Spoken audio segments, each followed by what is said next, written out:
It's time for Monett High School Sports on MHSCubs.com.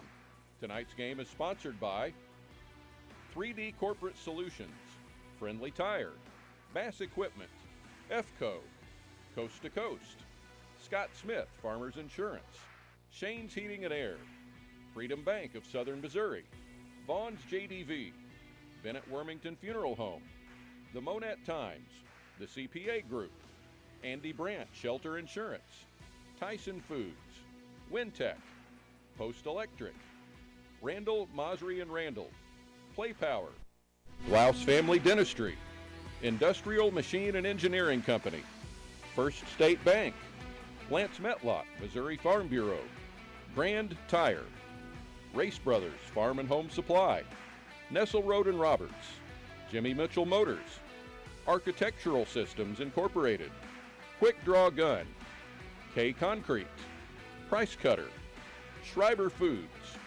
Great Dave's Coffee, Lili Asian Buffet and Dining, Windmill Ridge Golf Course, Jim Haston, Edward Jones, Morton Buildings, Remax Properties, Smokin' Wheels Barbecue, Monett Mufflers and More, Jack Henry, Sonic Drive-In, Joy's Infant and Children's Boutique, HHR Construction, Buchanan Funeral Home, Tombstone Solutions, Prime Cut, Joe's Tree Service, Crown Double K Realty, K's Floral Affair and Gardens, Advanced Jiffy Machine Products, T-Shirt Snob, Danae's Virtual Desk, Jamie Lynn's, and Cox Monett Hospital. Now celebrating his 39th year of sports play-by-play broadcasting, here is Missouri Sports Hall of Fame broadcaster Mike McClure. Good evening from Burrow Fowler Stadium. This is Mike McClure, and along with Dave Beckett, welcome to tonight's high school football game between the Nevada Tigers and the Monett Cubs. Nevada ranked number 8 in the Class 4 state poll, coached by Wes Beechler in his 9th overall season. The Tigers coming in at 6-1. They are 3-1 in the Big 8 Conference West Division. Last Friday, Nevada losing at home to Lamar 14-0. Monett, coached by Ethan Lewis in his 2nd season. The Cubs are currently 0-7 overall, 0-4 in the Big 8 Conference West Division. Last Friday, Monett losing at McDonald County 45-14.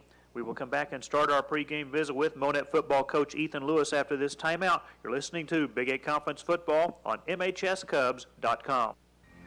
Founded in 2002, 3D Corporate Solutions at 601 North 13th Street in Monett is one of the nation's leading providers of pet food ingredients.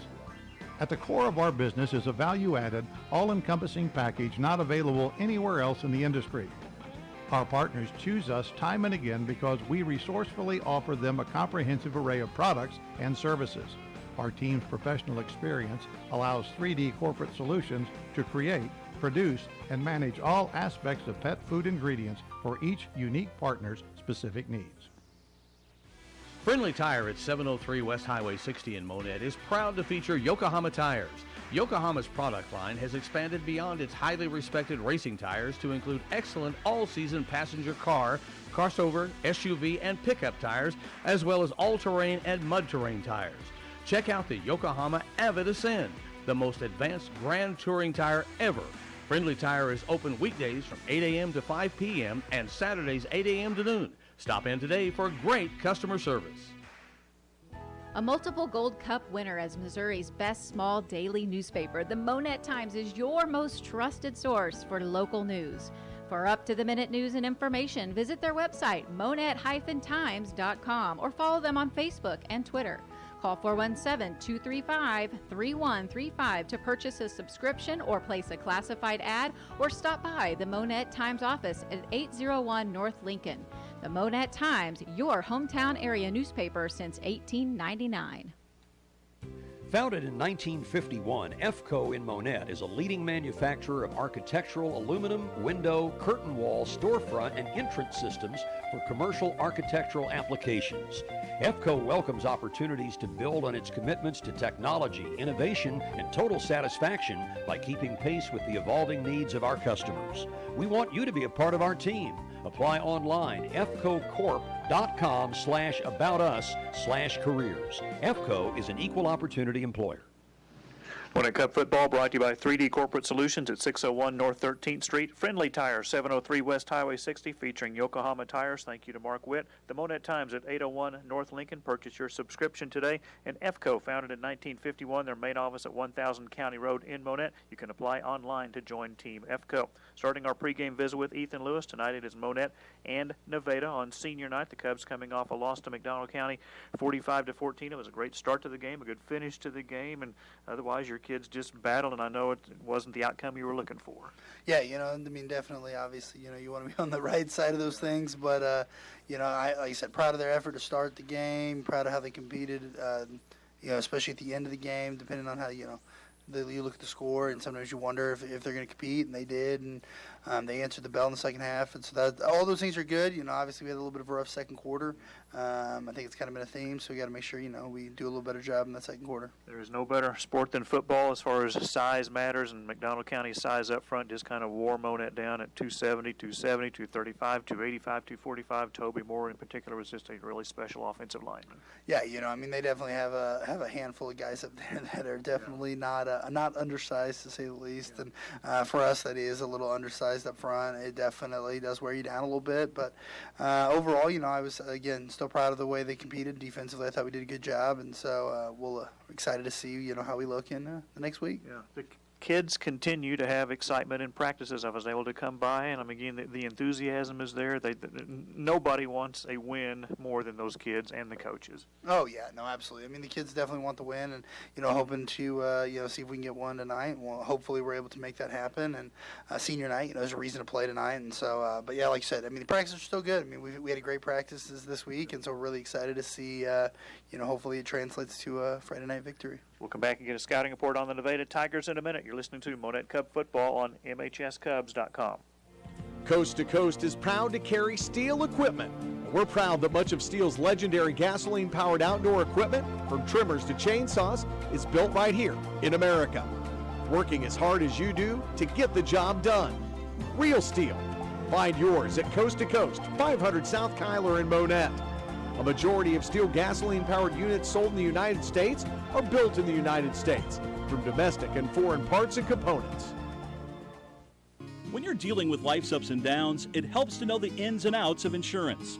Farmers Insurance has been sharing practical insurance knowledge for more than 90 years. We know a thing or two because we've seen a thing or two.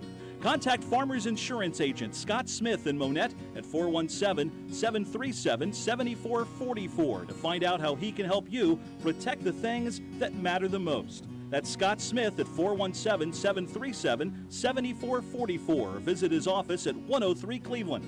Don't forget to ask about the Cox Health and Jack Henry employee discounts. Take the guesswork out when you're looking to replace your HVAC system or looking to install your heating, ventilating, and air conditioning system for new residential or commercial construction. Hire the professionals at Shane's Heating and Air, family owned and operated since 1946. They specialize in geothermal and conventional HVAC systems. They feature Trane products for conventional systems and Bosch for ground source systems. Call Shane's Heating and Air, 417-235-6183. In business for over 75 years. Find your freedom, leave the banking to us. When you bank with Freedom Bank of Southern Missouri, we want you to spend more time doing what you love and less time worrying about your day-to-day banking. From our free mobile banking app to local helpful personal banking representatives, Freedom Bank strives to exceed your expectations of a hassle-free local banking experience.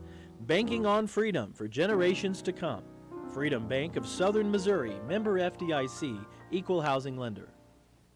Monett Cub Football brought to you by Coast to Coast at 500 South Kyler. Scott Smith, Farmers Insurance at 103 Cleveland. Shane's Heating and Air. Give them a call at 417-235-6183. And Freedom Bank of Southern Missouri, 7 locations throughout southwest Missouri, including East Highway 60 in Monett.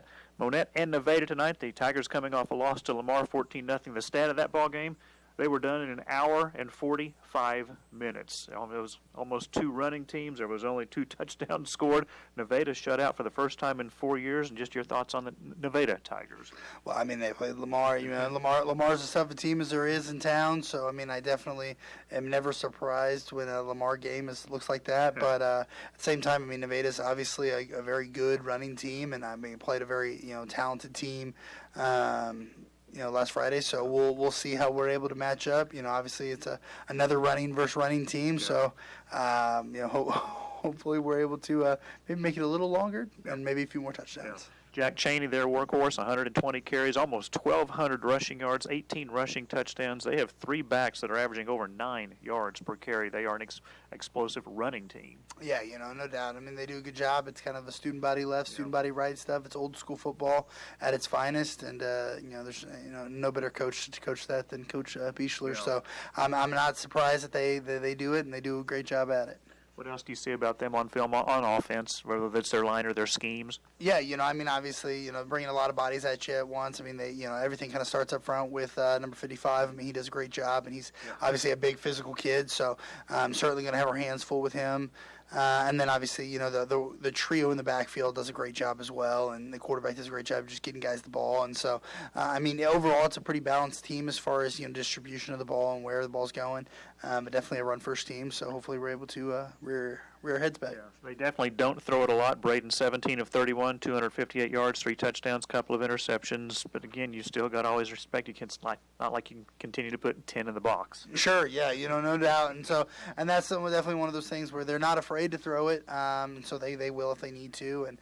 But obviously, yeah, everything for them starts with Chaney. Yep. So. We'll come back and wrap up our visit with Ethan Lewis after this timeout. You're listening to Big 8 Conference Football on MHSCubs.com. Locally family-owned and operated since 1959, Vaughn's JDV Company is the leader in the Monett area in excavation work, including hauling and dozer work. They take this time to salute all student athletes. We appreciate the extra effort you put in, not only in the classroom, but in your particular sport, to be the best you can be every day. Best wishes from everyone at Vaughn's JDV Company, north of Monett on Highway H. Call Vaughn's at 235-7700. Bennett Wormington Funeral Home was established in 1946 on the foundation of personal, professional, and compassionate service to Monett and the surrounding communities. The mission of Bennett Wormington Funeral Home is to provide the highest quality of care to the families they serve. They are always available to sit down and discuss any needs you may have. Call 235-3141 or stop by Bennett Wormington Funeral Home at 216 2nd Street in Monett. Founded in 1961, Bass Equipment provides the world's most complete line of rabbit and small animal equipment. For over 60 years, Bass Equipment continues to be the most experienced and knowledgeable manufacturer in the industry. Visit their website, bassequipment.com, or call 235-7557. Bass Equipment proudly manufactures their products at 607 17th Street in Monett. The CPA Group offers services that give you freedom to be your best. Smart tax planning will make all the difference for your year-end tax preparation. We have extensive experience providing full-service tax, payroll, and accounting to small businesses, agriculture, and the farming industry. Our team of dedicated professional staff make payroll easy and worry-free. Get the services you need from the experienced professionals at the CPA Group, 217 4th Street in Monett, 83 South Main Street in Cassville, and 224 South Main in Mount Vernon. Monett Cup football brought to you by Vaughn's JDV, excavation and hauling work since 1959. Bennett Wormington Funeral Home at 216 2nd Street. Bass Equipment located at 607 17th Street. And the CPA Group, 217 4th Street in Monett, 83 South Main Street in Cassville. Wrapping up our visit with Ethan Lewis, Monett and Nevada. The final home game at Burrow Fowler Stadium. The Cubs finish up at Cassville next week, then go on the road for the district quarterfinals. So for your seniors especially, the last time they will play in Monett, it's an emotional night for coaches, players, they just know there is kind of a finality to all this here in the next couple of weeks. Yeah, and I mean, some of them have been saying throughout the week and even the last couple of weeks coming up to it is that, wow, it's really almost over. It's really almost over, and it is kind of the stark reality of, your final time. You've grown up playing here since the, third grade, and some of them have been, playing on the field longer than that, and so the idea that, that they don't get to suit up and play for the Cubs anymore is fastly approaching, and is, kind of like you said, a stark reality. So for the seniors especially, what is the message to that group? I mean, tonight it's have fun, it's compete, it's just make sure that they, remember why they're playing and come out and give it all they got for one final night at Burl Fowler and see what happens. And so, I mean, it's a great reason to play. I'm excited to, watch them compete one more time here at home, and we'll see what happens. Does the more physical team win tonight? Oh, I think without question. I mean, you definitely got to be physical against these guys, and you got to rally to the ball, and you got to make sure we're, constantly rallying to the ball, not just every once in a while. So I'm excited. I think defensively we got a great game plan. I think offensively we're going to, just try to control the ball as much as we can, and we'll see what happens. Appreciate the visit. Best of luck tonight. Thanks. Appreciate it. The head coach of the football Cubs, Ethan Lewis. We will come back and take a look at the starting lineups in a minute on MHSCubs.com. Today is the day. After countless hours of research, cutting back expenses, and 9 months of anxiously waiting for her, today is the day you finally bring home your new car. It's also the day to protect her with an auto policy from Shelter Insurance. Our policies are competitively priced and include new car replacement coverage if anything were to happen to your new baby. Ask Andy Brand about Shelter's roadside assistance. At Tyson Foods, we embrace the diversity of our team members, customers, stakeholders, and consumers, their unique backgrounds, experiences, thoughts, and talents.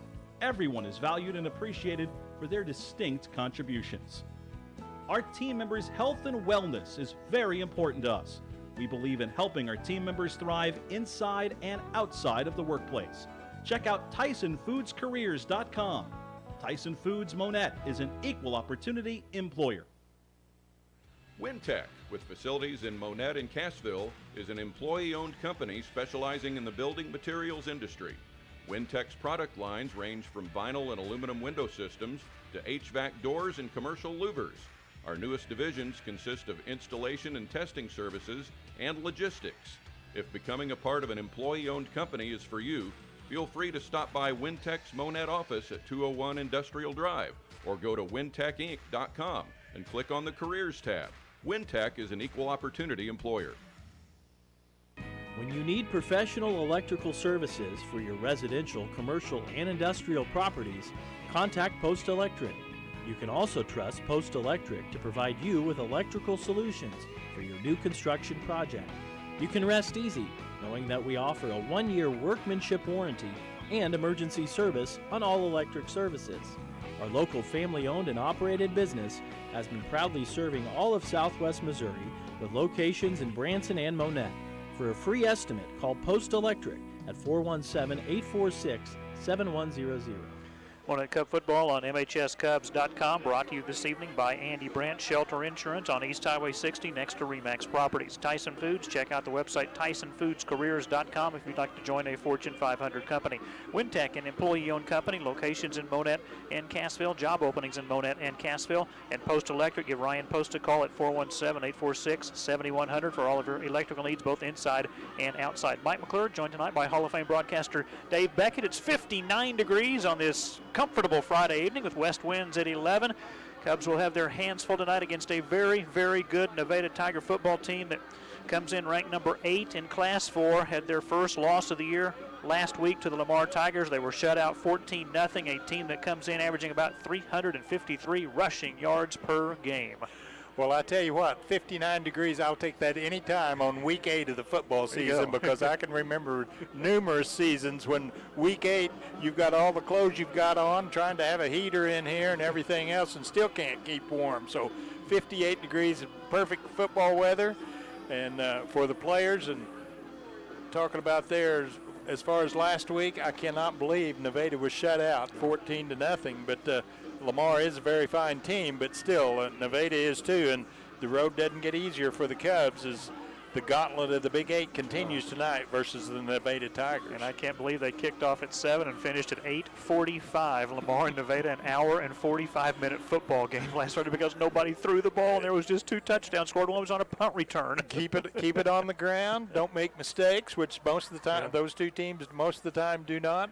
Keep it on the ground. Keep that clock moving, and officials were able to get a little bit of a break as far as earning their money last week. They're thinking, whoa, only 2 hours, less than 2 hours? That's a pretty good deal for me. So, but yeah, that's going to be probably about the same thing tonight, as Nevada will be running the football.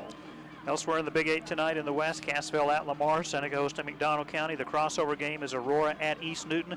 In the East, Mount Vernon hosting Marshfield, Reed Spring at Rogersville.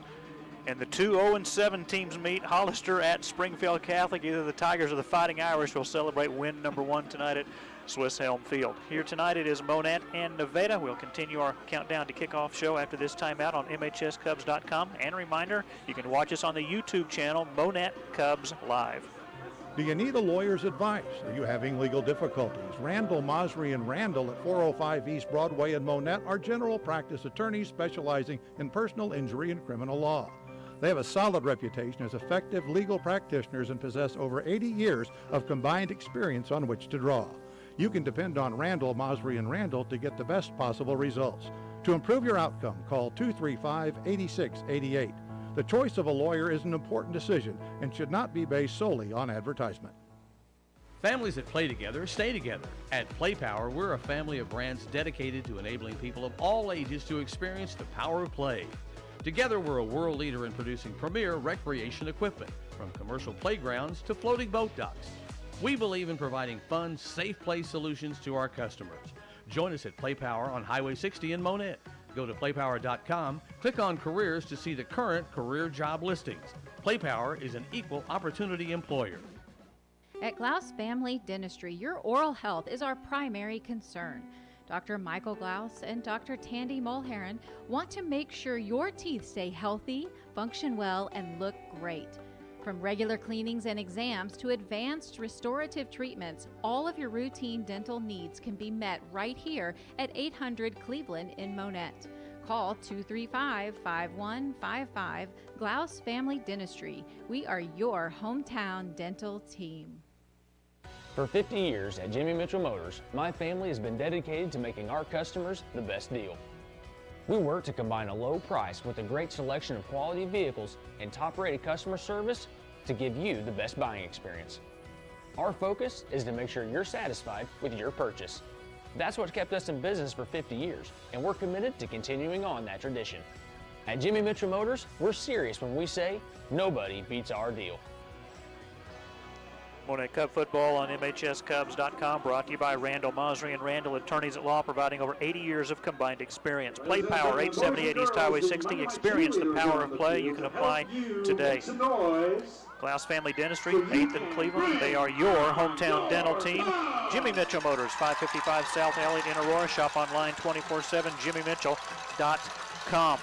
Tonight's starting lineups, first of all, we'll give you the offensive and defensive starters from Monett on senior night. Every senior that is here is going to start tonight. One senior, Simon Hartline, not here tonight, attending his brother's wedding. And so I know Simon will be missing his teammates tonight, but a family affair that they knew about ahead of the time. And so congratulations to Simon's brother on his wedding over the weekend. So the starters for Monett tonight at wide receiver, it's one of the seniors, Ian Waterman, 5'11", 165, 10 receptions for 202 yards. The left tackle is Paul Noddick, again a senior, 6'2", 215. Getting the start at left guard for Monett will be Anthony Heath, 5'11", 200-pound senior. The center is Aiden Smith. He's a senior, 5'11", 260. The right guard, Victor Reed, a sophomore, 5'9", 240. Right tackle, Porter Reed, a junior, 6'3", 285. The tight end, Marco Salas, a senior, 5'10", 180. Quarterback, Colin Umfleet, a sophomore, 5'11", 185.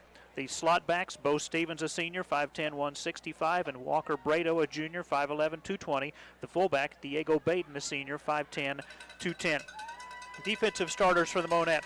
The defensive ends are Tucker Anderson, a sophomore, 5'11", 205, and Angel Cenaceros, a senior, 5'10", 240. Getting the start at nose guard will be Josie Zinn, 6'2", 280, and a freshman at the outside linebackers, Parker Messer, a junior, 5'8", 170. The other outside linebacker, Aiden McCall, a junior, 5'10", 235. The inside linebackers are Parker Doss, a junior, 5'8", 170, and Keegan Carr, a senior, 5'7", 155. The cornerbacks, Landon Brandt, a junior, 6'2", 185, and Evan Witt, a senior, 5'10", 180.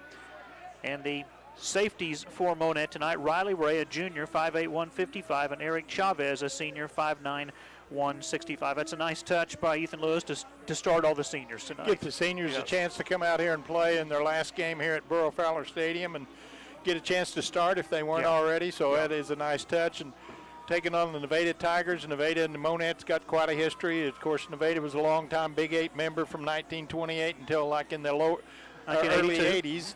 And then they got out and played in a couple other conferences and then come back to the Big 8 in 2017. So long history between the Tigers and the Cubs. Always a long trip for the Cubs, about an hour and a half. But the thing I always remember about going, especially in football season, whenever we go to Nevada, after the game, we'd stop at the Blue Top Inn in Lamar and have fried chickens, mashed potatoes, and gravy, and before Lambert's throwed rolls. And that was always a fun time. And but like I say, it's been a long history between these two teams, and Cubs have won more than their share.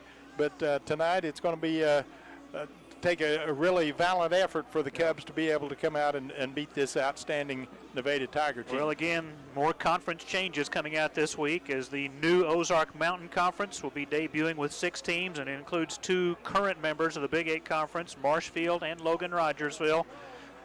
Bolivar, Carl Junction, Branson, Rogersville, Marshfield, and West Plains will become members of the Ozark Mountain Conference. Springfield Catholic, Hollister, and Reed Spring announcing before that they are joining the Mid-Lakes Conference. That leaves the Big 8 with 9 schools: Aurora, Mount Vernon, Cassville, Monett, East Newton, Seneca, McDonald County, Lamar, and Nevada. And there was an announcement today that the Big 8, a full statement from the conference, the Big 8 Conference has enjoyed a proud tradition of excellence in both academics and athletics since its inception in 1928. Over the years, the number of member districts has fluctuated, but the commitment to a collaborative spirit and passionate competition has remained consistent. 6 schools joined the Big 8 in 2017, increasing the number of conference schools as well as the geographic footprint of the association. 5 of those new member schools have announced their intention to pursue alternative conference affiliations beginning in the 2024-2025 school year. Members of the Big 8 have enjoyed our 6 years of partnership with Hollister, Logan Rogersville, Marshfield, Reed Spring, and Springfield Catholic, and wish them the very best as they move forward in new conferences. The 9 remaining school districts are committed to continuing the proud tradition of the Big 8 Conference. History has shown the Big 8 is open to welcoming new members. However, at this time, conference members do not feel there is an obvious demographic and geographic fit to pursue as a 10th member and will remain at 9 members for the foreseeable future. And of course the Big 8 traditionally and historically has always been a football conference, really strong across the state, very well recognized, very well represented, and of course have numerous state championships since the state championships were instituted. So the Big 8 has been able to compete well year in and year out, no matter who was in the conference. Monett wins the toss. They will defer their option to the second half, I believe is what Ken Gaspar said. Let's see. So it'll be Nevada to receive, Monett to kick. And again, I was curious when the 9 members of the Big 8 Conference. Aurora has been a charter member since 1928, Cassville a member since 1954, East Newton a member since 1976, Lamar a charter member since 1928, McDonald County a member from 1976 through 1982, rejoining in 2012, Monett a charter member since 1928, Mount Vernon charter member since 1928, Nevada, a member as you mentioned from 1928 through 82, rejoining in 2017, and Seneca, a member since 1976. For old-timers like you and me, it's kind of nice to see Monett playing Aurora and Mount Vernon every year again. Well, we'll get back to the chance possibly of maybe getting those those close proximity schools back on our schedule every year. And the Big 8 known for their conference ability and also the geographically able to come and be the conference that people have always waited and looked for, especially, like I say, it's always been a football conference. However, we're still strong in basketball, and once the girls' sports were instituted, very competitive on the girls' side of the ledger also. We had a little hiccup on MHSCubs.com, but we are back on the air, so Come on, Internet, don't fail me tonight. So Monett will kick off. Eric Chavez will handle the duties. The Cubs in their all-purple jerseys tonight, the purple tops, purple bottoms, the white helmets. Nevada sharp-looking road jerseys, white tops, gray bottoms, the gray helmets with the maroon numbers on the front and back. 59 degrees at kickoff, and here we go from Monett. High end over-end kick by Chavez to the 5-yard line. Going to be returned by Nevada's Brady Barnes. He's to the 20, 25, 30, at about the 32-yard line. Tackle made by Monett's Parker Messer.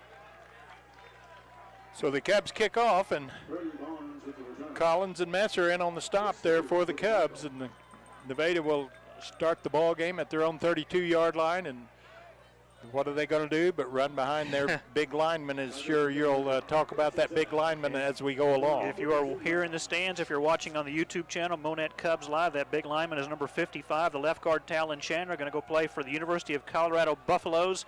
And we all know their head coach is Deion Sanders. On first down, Braden will give the handoff to the right side. This is Cheney. Cheney crosses the 40, 45, and Chavez finally brings him down at the Monett 48-yard line. A big run for Jack Cheney, who's averaging right at 10 yards per carry with 167 yards per game rushing average.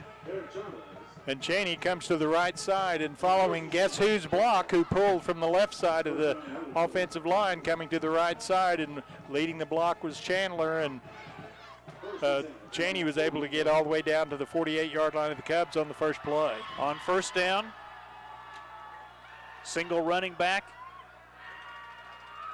It is Cheney again, running off the right side, more room, 40, 35, and there he goes. He got two nice blocks downfield, and Cheney's going to race 48 yards for a Monett touchdown on the second play of the game. He has 2 carries for 68 yards.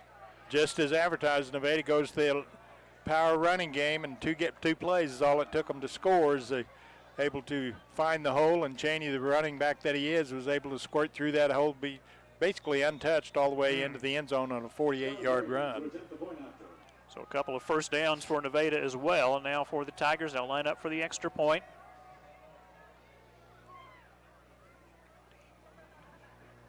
Bryce Budd is the holder, and the PAT kick is low and it's blocked. Didn't get a whole lot of height on the kick. And so it's Kellen Braden who kicks the extra points. He's now 14 for 21 this year. Timeout in Monett, 11:18 to go first quarter. Nevada 6, Monett nothing. Back after this on MHSCubs.com. Industrial Machine and Engineering Company has been a part of the Monett community since 1982. Their commitment to investing in people and equipment has enabled steady growth and added services to customers. With a modern, clean, full-service manufacturing facility, IMEC has the right equipment and processes that allow quick setups on small to mid-size lots and use tooling designed just for this type of production. Specializing in precision, IMEC, 1716 North 9th Street in Monett. If the American dream of homeownership is your dream too, it can become a reality with realistic goals, sound advice, careful planning, and a clear understanding of the costs involved. First State Bank's experienced mortgage lenders are available every day to answer your questions and guide you through this process and keep you informed before and after you've completed the mortgage closing. Need help planning your new home purchase? Contact First State Bank with locations in Purdy, Monett, Pierce City, and Cassville. Member FDIC, Equal Housing Lender. Ian Waterman on the kickoff return for Monett, out short of the 25-yard line, and that's where Monett will take over first and 10, already trailing 6-0. And the Tigers 2 plays scored, and that makes it that much more intriguing. Last week they were shut out, where the Tigers against Lamar. Look, granted, Lamar's a good defensive team, but I couldn't believe that they were shut out. And Tigers don't have to worry about that in this game, as they were able to score in the third play of the game. Cubs will start from their own 24-yard line. The quarterback is Colin Umfleet. To his left, it's the fullback Diego Baden. Stevens split out to the left. They give to Baden. Runs into one of the Neosho defensive linemen, then pushed backwards. Luke Anderson, the defensive end, the first Tiger to make contact. He has 23 tackles, 3 tackles for a loss, a senior for Nevada. And Baden will get forward progress back to the line of scrimmage. No gain for the Cubs, 2nd and 10. And Baden trying to go over the right tackle over there, but the good job by the defensive line. And, of course, who's over there on the line for the Tigers? But Chandler, he goes both ways, of course, at 6'2", 295, and He's in there on the stop that time of Baden. 2nd and 10, Monett. Football near hash, wide side of the field to the right. Brandt split out to the left. Run the same play. Baden off the right side, just a gain of a couple of yards. This time Kellen Oss, the inside linebacker, 23 tackles. He has one of the 13 interceptions for the Nevada defense this year. And to pick up of a couple to the 26, Monett will face 3rd down and 8.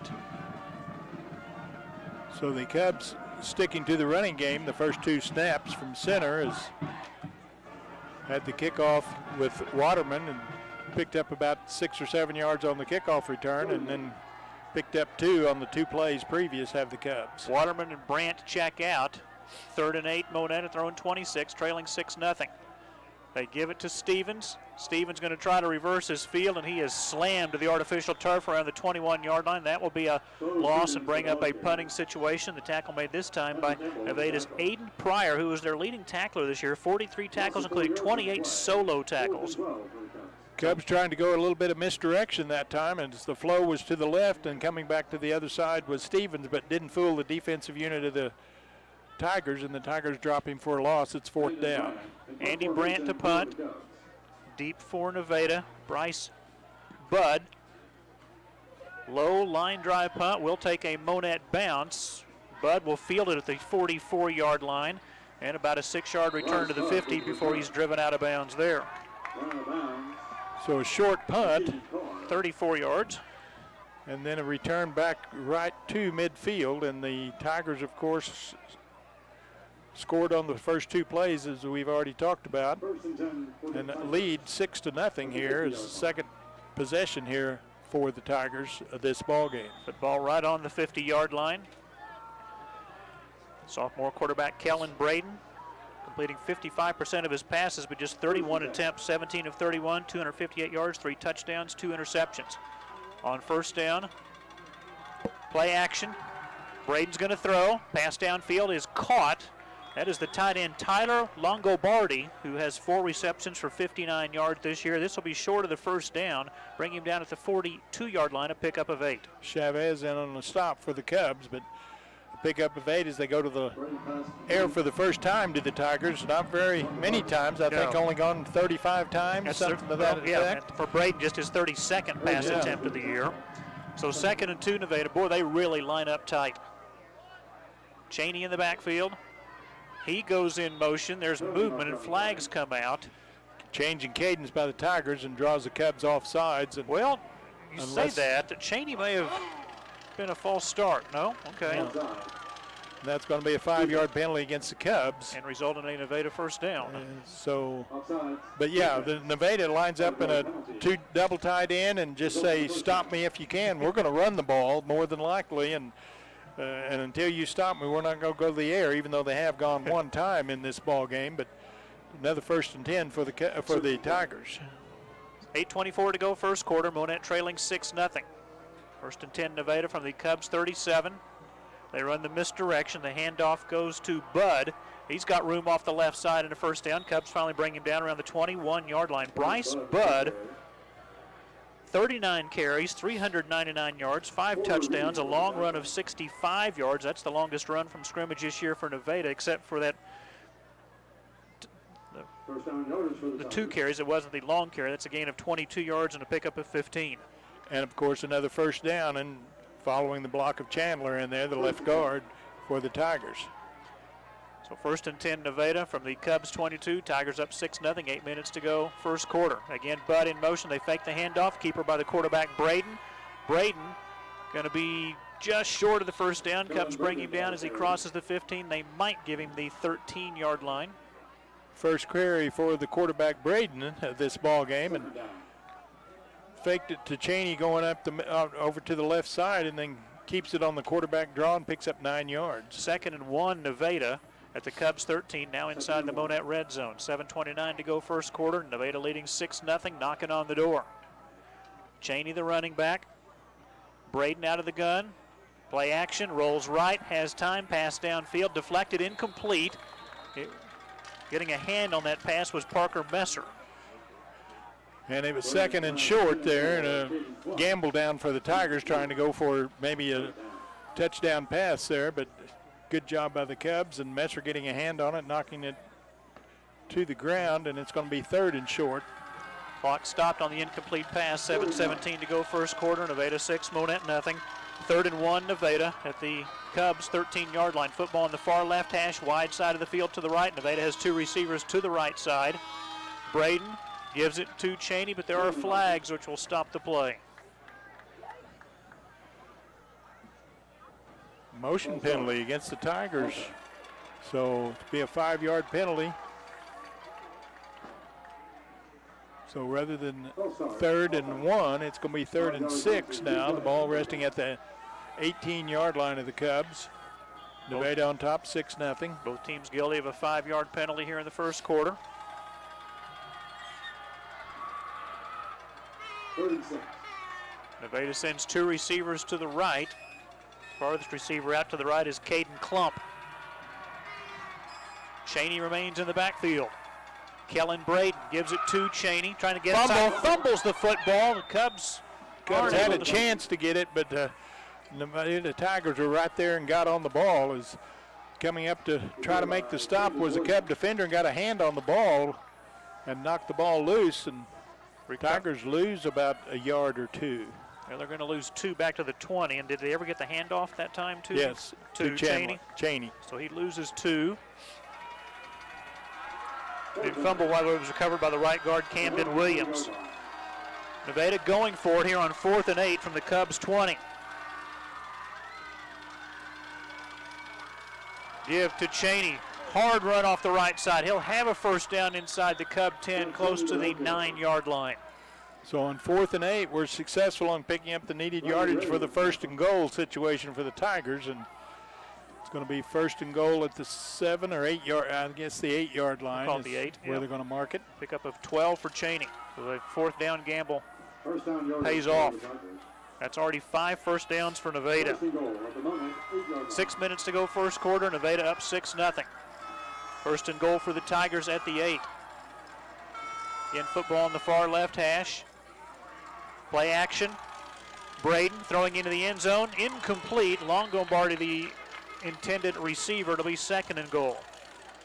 Longobardi 6'1", 185. Couldn't quite stretch out far enough to haul that one in from Kellen Braden.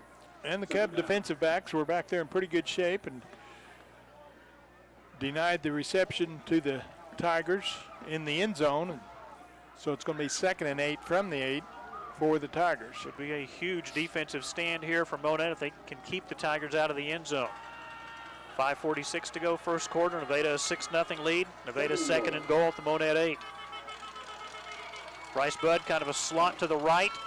Cheney the running back. They've got an extra fullback. They give it to Budd as a blocker, Longobardi, and he will race into the end zone untouched for a Nevada touchdown. Bryce Budd with rushing touchdown number 6 of the year for him. And there again, why throw the ball whenever you got the running backs that the Tigers possess, and then Cheney and Budd. And Budd that time with an 8-yard run to get into the end zone for the 2nd time for the Tigers, and still going to come out and kick it. I thought maybe they'd try to go for 2 here, and they're going to come out and try to kick the extra point.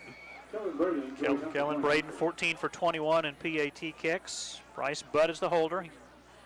Braden right-footed soccer-style kicker. Budd gets it down. Extra point is up this time, and it will sneak through the left upright. It is good. Timeout here in Monett. 5:41 to go first quarter. Nevada 13, Monett nothing on MHSCubs.com and the YouTube channel Monett Cubs Live. We are Missouri Farm Bureau Insurance, and we're here for all of life's wins. Like when you get a new car, or new boat, or new driver, or when your son moves out but your mom moves in, or you find out you're expecting again. Or when one rental property turns into 2, then 20, or you realize they're all in Tornado Alley. Life is full of life events. Make sure you have the right policy for each of life's wins. See Lance Metlock, your Missouri Farm Bureau insurance agent in Monett. And if you're in Missouri, he's got you covered. Don't drive with worn-out tires. Grand Tire has 4 convenient locations, including Joplin, Aurora, Cassville, and 408 East Commercial on Highway 37 in Pierce City. Grand Tire offers quality car, truck, light truck, and farm tires at competitive prices with fast, friendly service. For longer lasting tires, remember to check the tire pressure frequently, inspect the tread depth, Check for uneven tire wear and regularly rotate your tires. For one of the area's largest selection of tires, stop in today at Grand Tire. On the kickoff return for the Cubs, it's Landon Brandt, and he will be tackled around the 24-yard line, is where Monett will start 1st and 10. About an 8-yard return that time. It's a short kick again, and good coverage by the kickoff team of the Tigers. And Mike, if the Cubs can't stop the Tigers defensively, the offense has got to stay out there on the field. And sometimes your best defense is your offense. You got to get out there and run the ball a few times and keep the ball out of the hands of the Tiger offense. Starting from the 24, and a flag comes out, a false start on Monett. Penalty marker, false start, offense. So the Cubs go with a long count that time, and someone moved there in the line and correctly called for the 5-yard penalty by the Cubs. Referee tonight is Brian Reese. 5:37 to go, first quarter. Monett down 13-0. Cubs with 2 receivers to the left. Baden, the running back. Humfleet throws, caught by Waterman. Waterman sheds a tackler, crosses the 25, and driven out of bounds around the 26, maybe the 27-yard line. Nice run after the catch by Ian Waterman. That's his 11th catch of the year. Just a little flanker screen out there as Waterman was split out wide to the left and then used the blocker of the Cubs' other receiver out there and picked up 7 yards, 2nd and 8 for the Cubs. So Colin Humfleet's had trouble passing this year, completing just 33% of his throws, 22 of 67, 396 yards, 2 touchdowns, 3 interceptions. There have, of course, been drop passes among those incomplete passes. 2nd and 8, Monett. Here goes Baden, hit behind the line of scrimmage. He'll lose about a yard back to the 25. The Cubs are successful with the pass and then go to the run back to Baden to the other side, which is the wide side of the field. But maybe a yard loss there. Yes, there was. So it's 3rd and 9 now for the Cubs. You cannot afford to go 3 and out here, or it's going to be a long night. 5 minutes, 3 seconds left, first quarter. Monett already trailing 13-0. 3rd and 9, Monett throwing 25. Humfleet out of the gun. Wants to throw. Deep downfield. He is looking for Marco Salas. Overthrows him. The pass is incomplete. It will be 4th and 9. Coverage on the play by Nevada's Gabe Smith. And Marcos had a step or two on his defender back there, but that's such a timing pattern. It had to be just right throw and just right catch, and Cubs unsuccessful, so it's going to bring up 4th down. And left my phone at home, so I won't be able to hear from all these armchair quarterbacks that we've got out there. But, okay. But it'll be 4th down and 9. Yeah, Salas just 2 receptions this year for 14 yards. Brandt to punt. Good punt. Bud from the 44 gets across the 48. Cubs finally bring him down near midfield at the 50. So again, 25 and 6, 31-yard punt. Oh, and a penalty here at the 45. I must be a face mask against the Cubs on the tackle. Nope, blocking the back. Blocking the back. I thought the Nevada Tiger was out there, back there all by himself, except for the would-be tacklers of the Cubs. So that's going to back the Tigers up 10 yards. Still be 1st and 10. But the ball resting now at the 36-yard line, their own 36. Worst field position for the Tigers. Well, no, they started their first drive throwing 32, so this 32. Is 4 yards further. But they're 2 for 2 in possessions with touchdowns. Yes. 2 receivers to the left, short side of the field. This is a new running back, big hole up the middle for Smith. There it goes to the 40, to the 30, to the 20. He's got 1 man to beat, and Smith will go into the end zone for a touchdown from 64 yards. And who's running right there beside the running back? Big number 62, 295, Talon Chandler.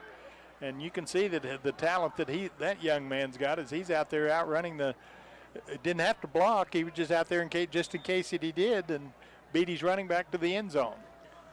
So that's a yard short of being the longest run from scrimmage this year. Bryce Budd had a 65-yard run. This was a 64-yard touchdown run.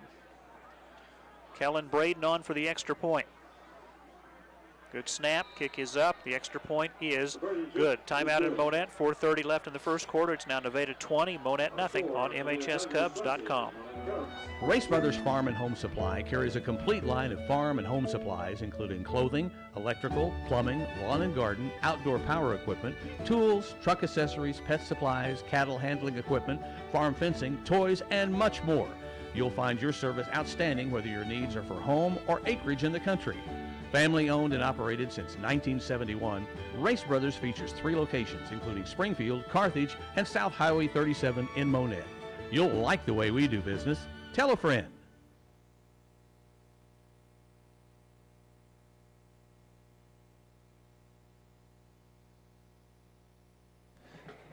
Monett Cub football on MHSCubs.com, sponsored in part this evening by IMAC, Industrial Machine and Engineering Company, 1716 North 9th Street, specializing in precision since 1982. First State Bank, get cash back, earn high interest, ask for Casasa checking. Lance Metlock, Missouri Farm Bureau at 100 Chapel Drive. If you're in Missouri, he's got you covered. And Grand Tire, 4 locations, Joplin, Cassville, Aurora, and Pierce City. The Cubs having trouble picking up the football on the kickoff return, and Landon Brandt forced to just fall on it back around the 10-yard line. That wasn't very good on the part of Monett. Cubs didn't execute at all trying to catch that ball as it hits on about the 20 and takes a bounce, and finally Landon Brandt just jumped on the football to maintain possession for the Cubs.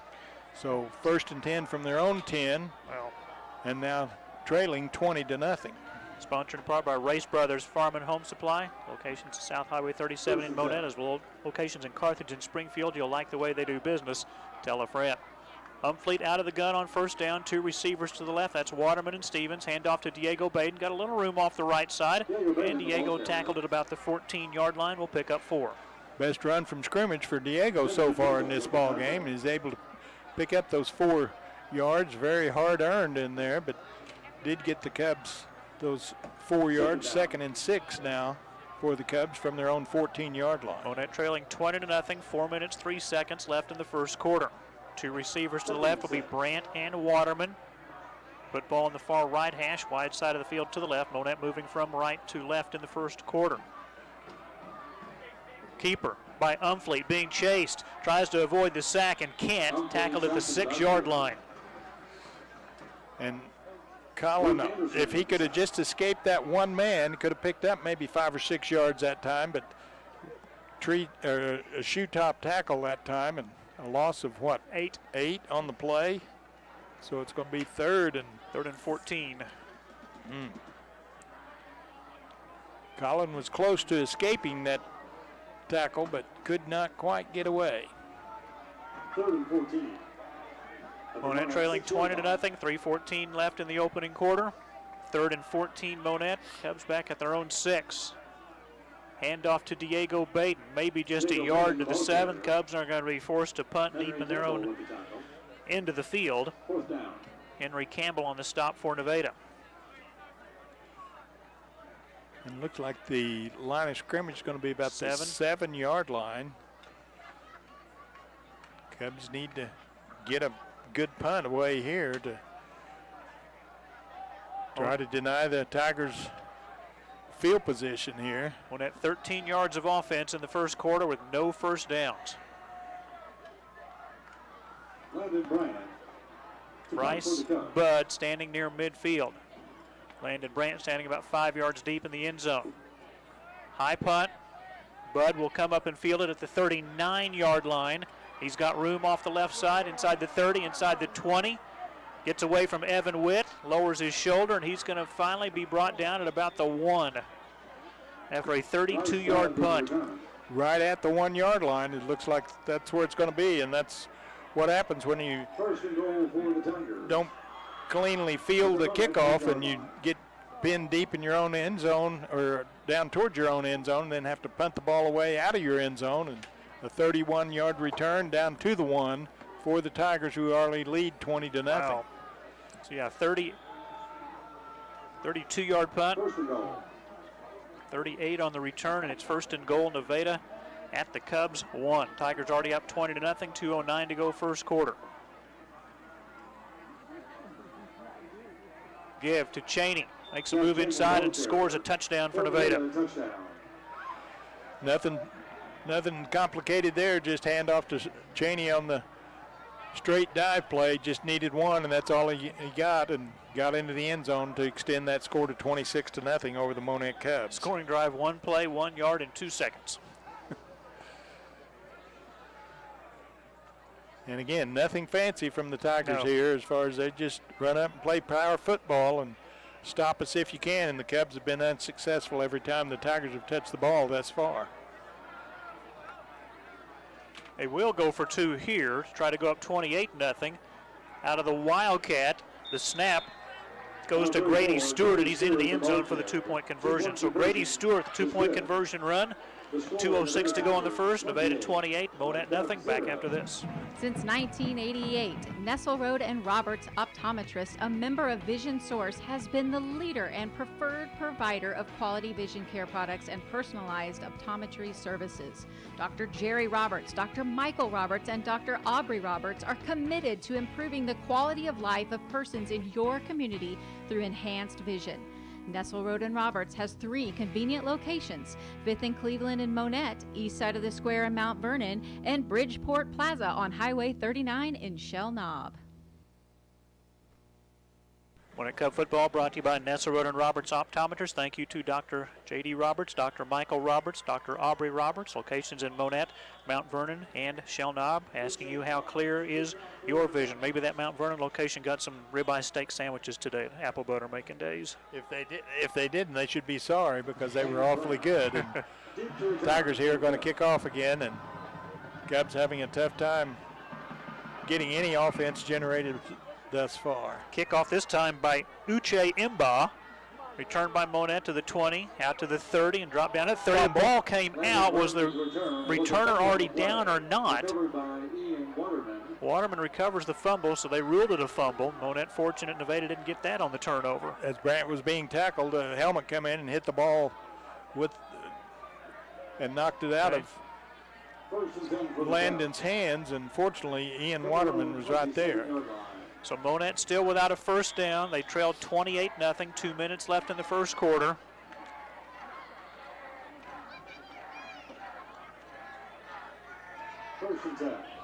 Two receivers split out to the right. That's Waterman and Bo Stevens.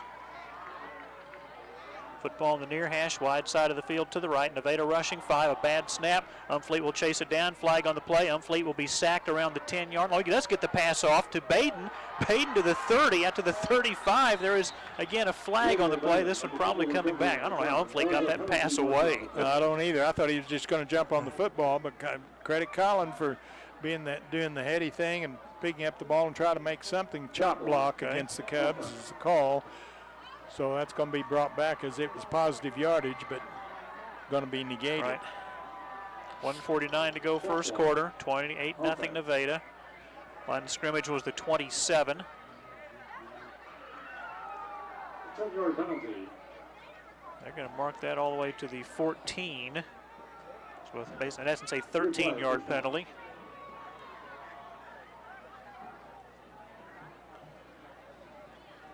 And a replay of first down. First and about 27.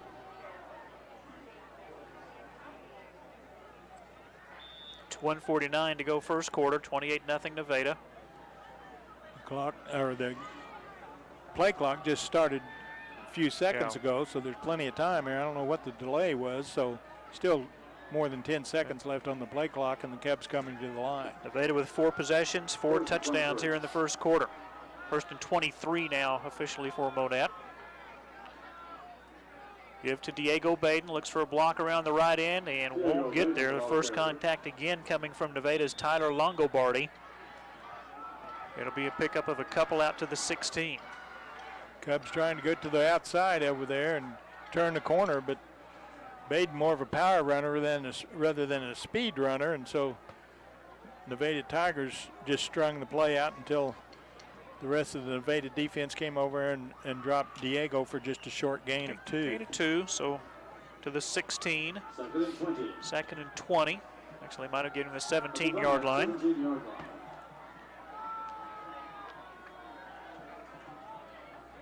1:06 to go, first quarter. Umfleet wants to throw, has some time, pass down the middle, looking for Waterman, makes the catch. Waterman tackled at the 48-yard line. Perfect throw. Good catch by Waterman. Big first down for Monett on their biggest play of the first quarter. And the tackle made by Nevada's Brody Thorpe. Good concentration by Waterman that time, and looked the ball all the way into his hands, made the reception, and got an additional 3 or 4 yards after the catch. But the most important thing is it got the Cubs down the field for the first time. First down for Monett, 36-yard reception by Waterman to the Nevada 47-yard line. 46 seconds to go in the first quarter. Monett down 28-0. Umfleet wants to throw again. Has time. Deep on the near sideline. Overthrows the intended receiver, Brandt. There is a flag on the play. There might be interference on Nevada. There were 2 men covering Landon Brandt.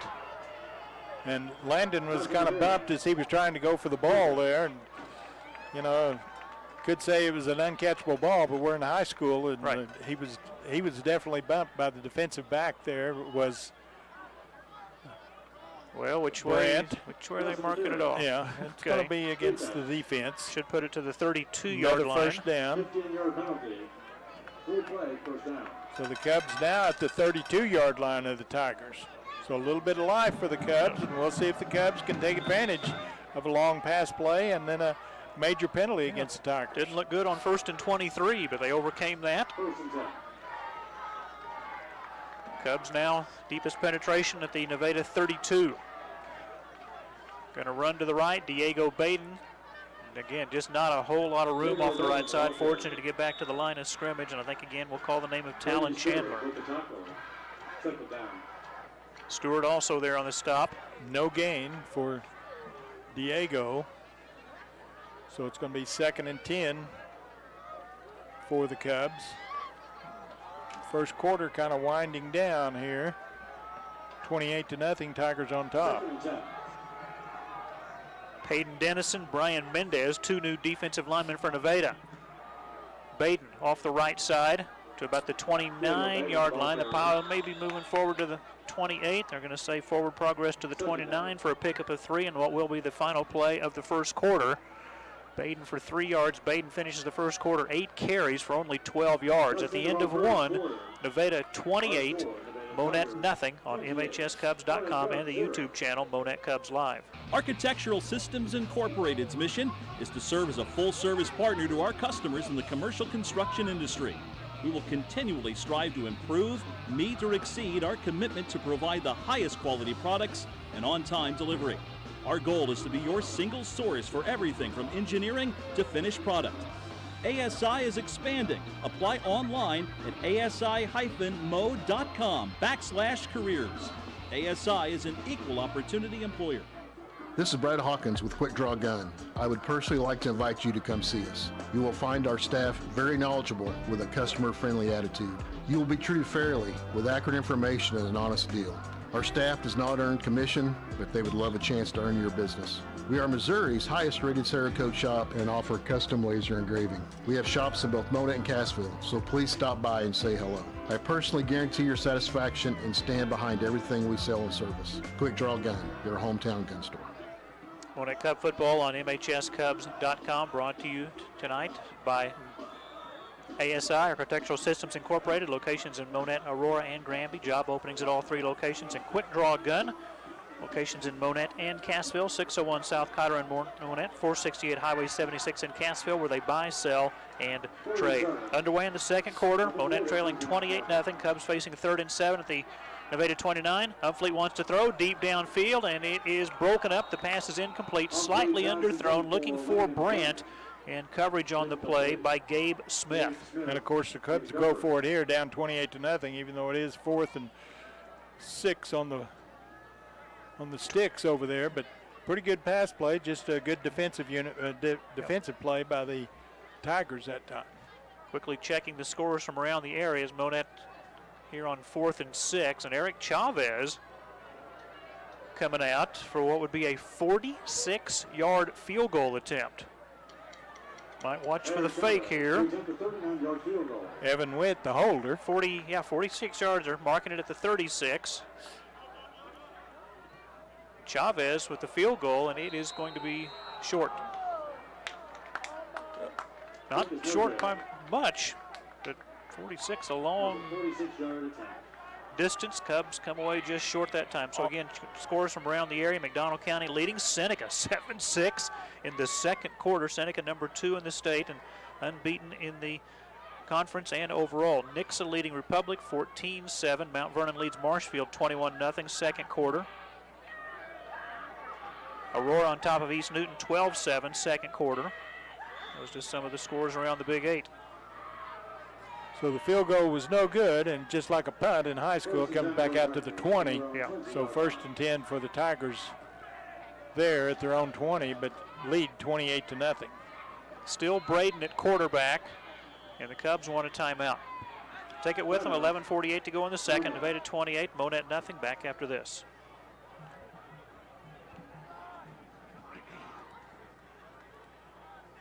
Since our founding in 1964, K Concrete has always been committed to personal customer service and a high-quality product, and that tradition continues today. Family has always been at our core, and that's how we take care of our neighbors as part of our extended family. As a proud supplier of ready-mix concrete, K Concrete serves Southwest Missouri with dependable customer service and a family philosophy. From dairy farms to driveways, patching to parking lots, we specialize in reliable ready-mix, all delivered where and when you need it.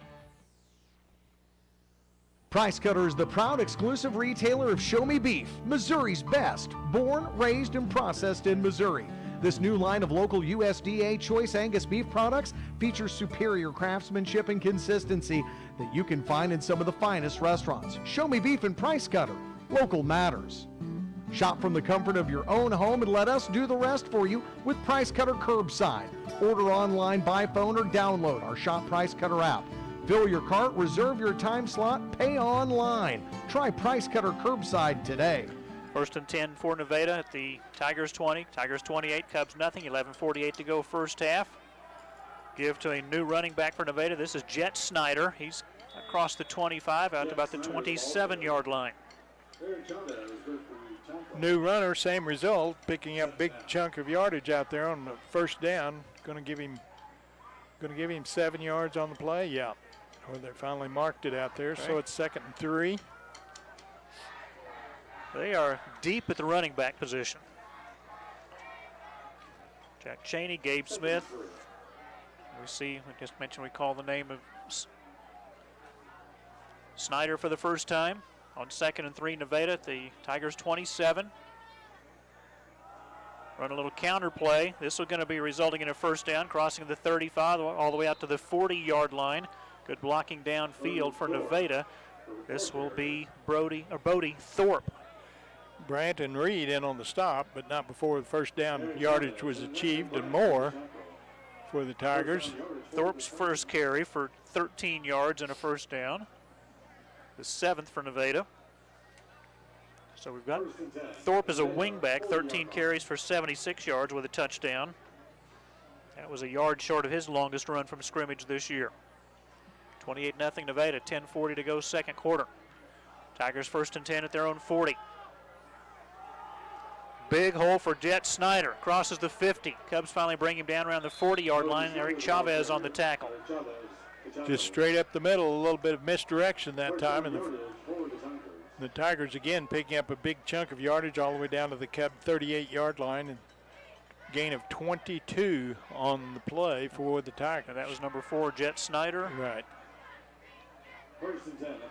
Man, you can see how these guys average 10 yards a carry. Their offensive line is explosive. Definitely controlling the line of scrimmage as the offensive unit of the Tigers.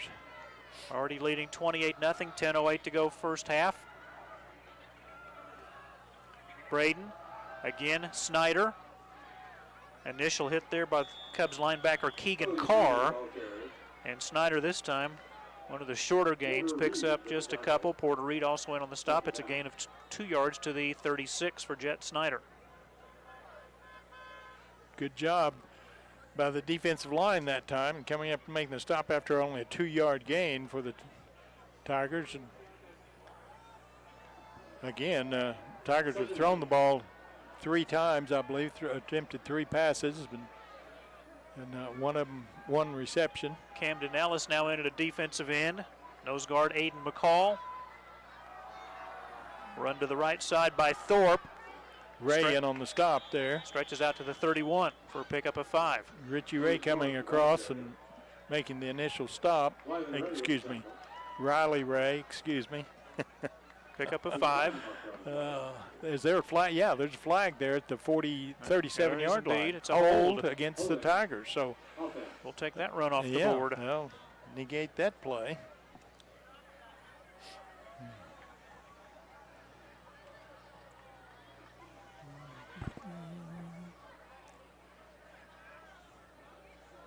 $28-0 Nevada, 9:16 to go, second quarter. Nevada now backed up 10 yards to the 46, so 2nd and 18. Single receiver to the left, 3 receivers to the right. Cubs rushing 4. And flags again come out. False start, Nevada. False start by Nevada.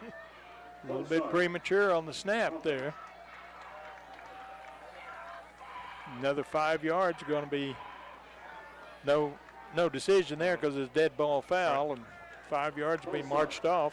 How about the job by Wes Beatsler? He was at Nevada in 2011, 2012, came back in 2017, been there ever since, but I'm telling you, everywhere he goes, he just brings programs up that have not been very good, yeah, for a while, and he knows how to do it. Play action fake.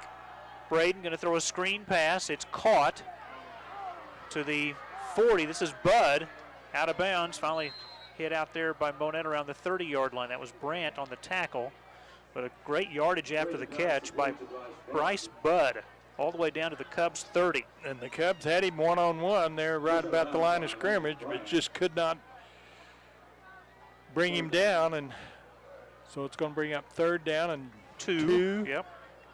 After it was 2nd and 28. Picked up 21 on that pass catch.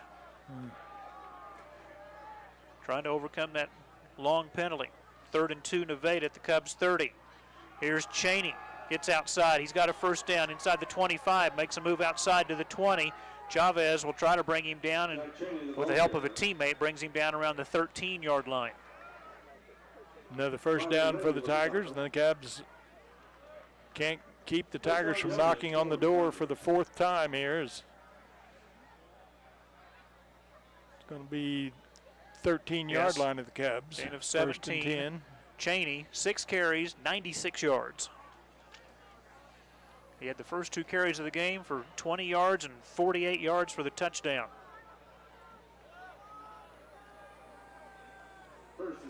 1st and 10 Nevada at the Cub 13.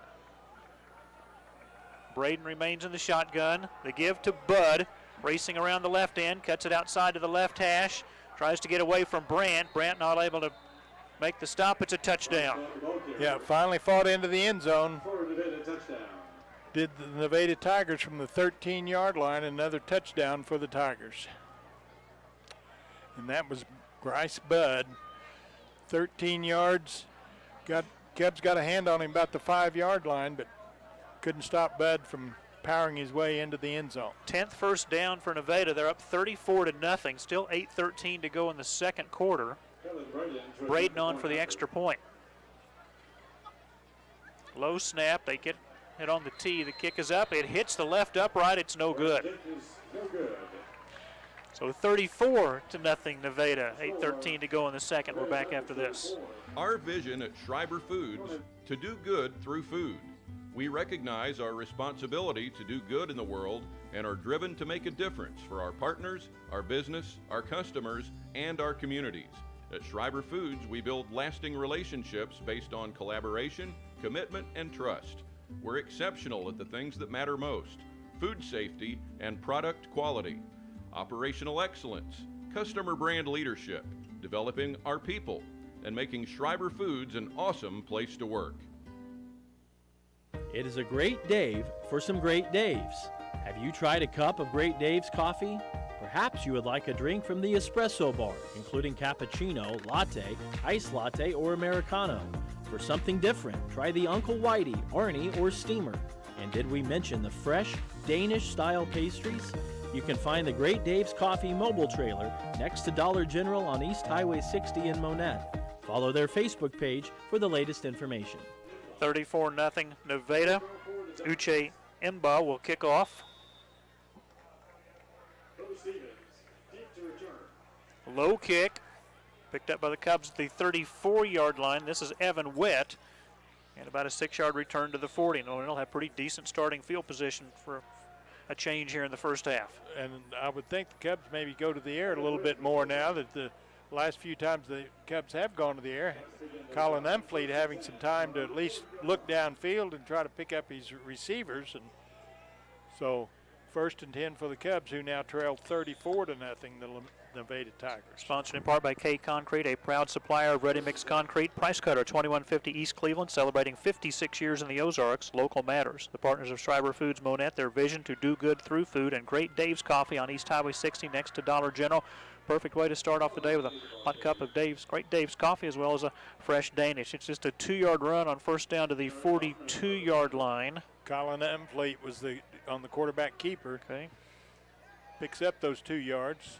First carry for Colin tonight. Well, he had -8 when he was sacked.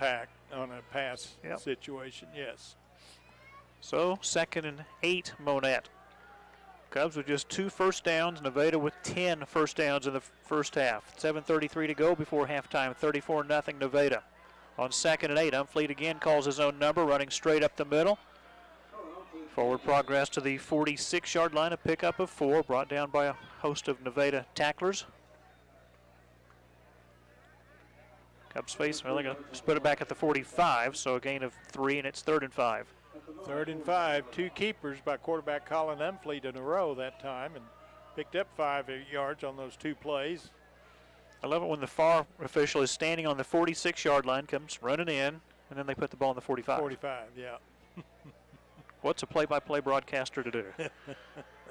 Throw a flag on the flag. There we go. Waterman to the left, Stevens to the left. 3rd and 5 Monett, Baden the running back. Brado slot to the right. Time for Umfleet. Throws downfield, passes underthrown. Can Waterman make an adjustment? He's not able to. Passes incomplete. Flag. Probably the hold. Yes, okay. Against the Cubs. This will probably be denied. We'll see if Nevada takes it or not. It would set up 4th and 5. I bet Nevada takes the penalty. If they don't, it wouldn't surprise me if Coach Lewis would go for it here on 4th and 5 at the 45. Penalties declined, so it goes down as an incomplete pass. Umfleet 2 for 5 for 43 yards, both catches by Waterman. All indications, Coach Lewis is going to go for it here. 4th and 5 from their own 45 are the Cubs, trailing 34-0.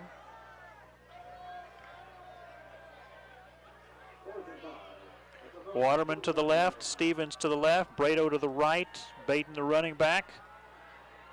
Nevada rushing 5. Umfleet wants to throw. Quick pass. That is caught for a first down by Waterman. Tackle made at the 49-yard line. Waterman knew exactly where the first down marker was. Good throw by Umfleet. And the tackle made by Uche Imba. Ian Waterman's turning into a pretty good receiver here in the last few games as he's got more familiar with football. Did not play last year, but he's got the speed and the hands to make a good receiver, and that's a good indication right there. Needed 5, got 6. Yeah, glad to see Umfleet throw the good ball there. 1st and 10 Monett, fresh set of downs to the Tigers 49. Umfleet wants to throw again. Steps into the pocket, rolls to the left. He'll escape one tackler, gets good yardage on the scramble out to about the 43-yard line of Nevada. Colin not sure as far as getting the ball downfield on the pass, and so just tucked the ball and picked up what he could to the short side of the field and picked up 6 yards, in fact, so it's 2nd and 4 for the Cubs. Umfleet now positive yards, 4 carries for 3 yards. Clock running, 5:47 to go second quarter. Nevada 34, Monett nothing. And 2nd and 4, Monett at the 43. Umfleet off the left side, trying to move that pile, still moving that pile, and Monett's going to be close to the first down marker. That's the Umfleet that we saw early in the season before he had the high ankle sprain there, Mike, as he had battling injuries the last few weeks, but still toughing it out and playing. But That's a first down. Colin doing a good job there, battling and picking up the needed yardage for a first down for the Cubs. Needed 4, got 4, and the Cubs will move the chains to the 39 with 5:30 left in the first half. Monett trailing 34-0. Cubs send 2 receivers to the left. That's the short side of the field. Football on the far left hash, wide side of the field to the right. Brado slot to the right. They give it to Diego Baden.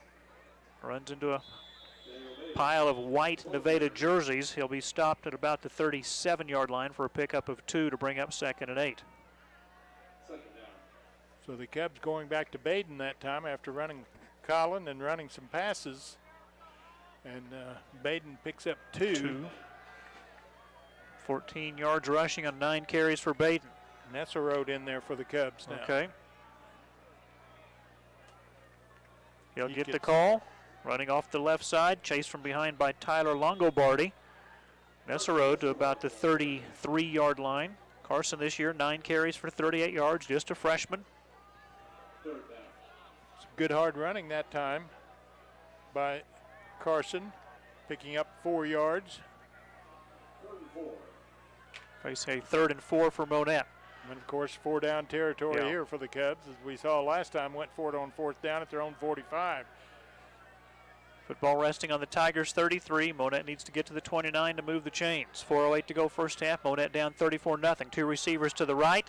And Umfleet overthrows the intended receiver. Marco Salas and Brandt were both out there. And pass was badly overthrown, so it'll be 4th down. Colin just getting in too big of a hurry that time. Had plenty of time out there, but just the timing wasn't there and overthrew his intended receivers, so it's 4th and 4. Nessa Road will come out. Again, Monett needs to get to the 29-yard line to pick up the first down. Football resting on the 33. Clock stop, 4:02 to play, 2nd quarter. Nevada 34, Monett nothing. Waterman to the left.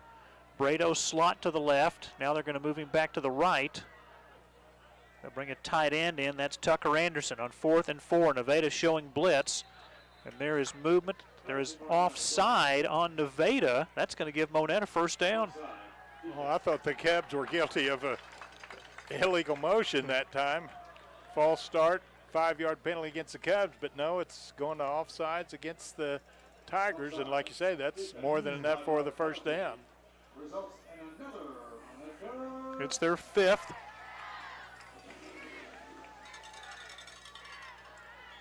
So the Cubs now at the 28-yard line of the Tigers. 34-0 is our score. The Tigers on top.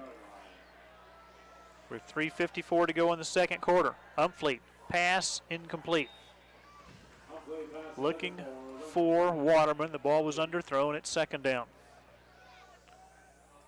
So the Cubs going to the short pass to the short side of the field over there and just simply underthrown by Colin. And it's going to be 2nd and 10 for the Cubs. 3:50 to go first half. Monett trailing by 34. From the Nevada 28, 2nd and 10. Umfleet to Diego Baden. Trying to get outside. Find the going tough again. Kellen Aust, the inside linebacker on the stop. Pickup of maybe a yard. So the Cubs have been kind of stymied here on this particular series after picking up, 4 first downs in a row. A couple of them by penalty against the Tigers, but it's 3rd and 9 here, and of course Cubs will go for it on 4th down. 3rd and 9 from the 27. Again, Nevada shows blitz. Umfleet's pass incomplete. It'll be 4th and 9. Brandt, the intended receiver. Colin just getting in too big of a hurry out there and overthrew his intended receiver. It's going to be 4th down. 4th and 9 for the Cubs.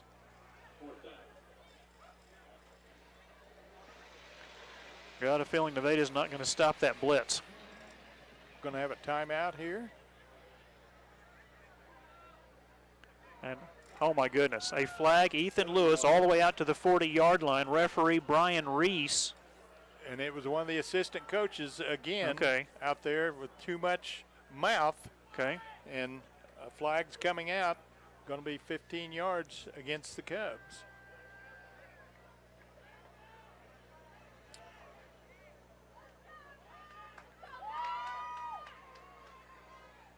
So dead ball, unsportsmanlike conduct. Instead of 4th and 9, make it 4th and 24. 15-yard penalty. So the Cubs probably going to have to be forced to punt the ball here. First down. Collins already off the field.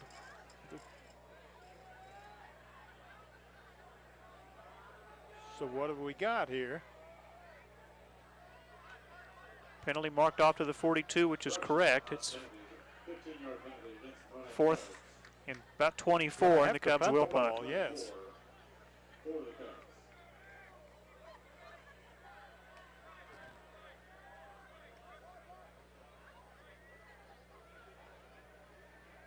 Brandt to punt. Took the Cubs right out of a chance on 4th and it was 4th and 9, but after the 15-yard penalty against the bench of the Cubs, going to be forced to punt the ball away. End over end punt away from Bud. Will take a big Monett bounce and a perfect punt by Brandt. That's going to bounce out of bounds in the neighborhood of the 5-yard line. So good execution that time by the punt team, and Brandt doing a good job of angling it away from the punt returner of the Tigers and getting it out at the 5-yard line. 38-yard punt. Down to 3:04 in the first half, 34-0. Tigers on top.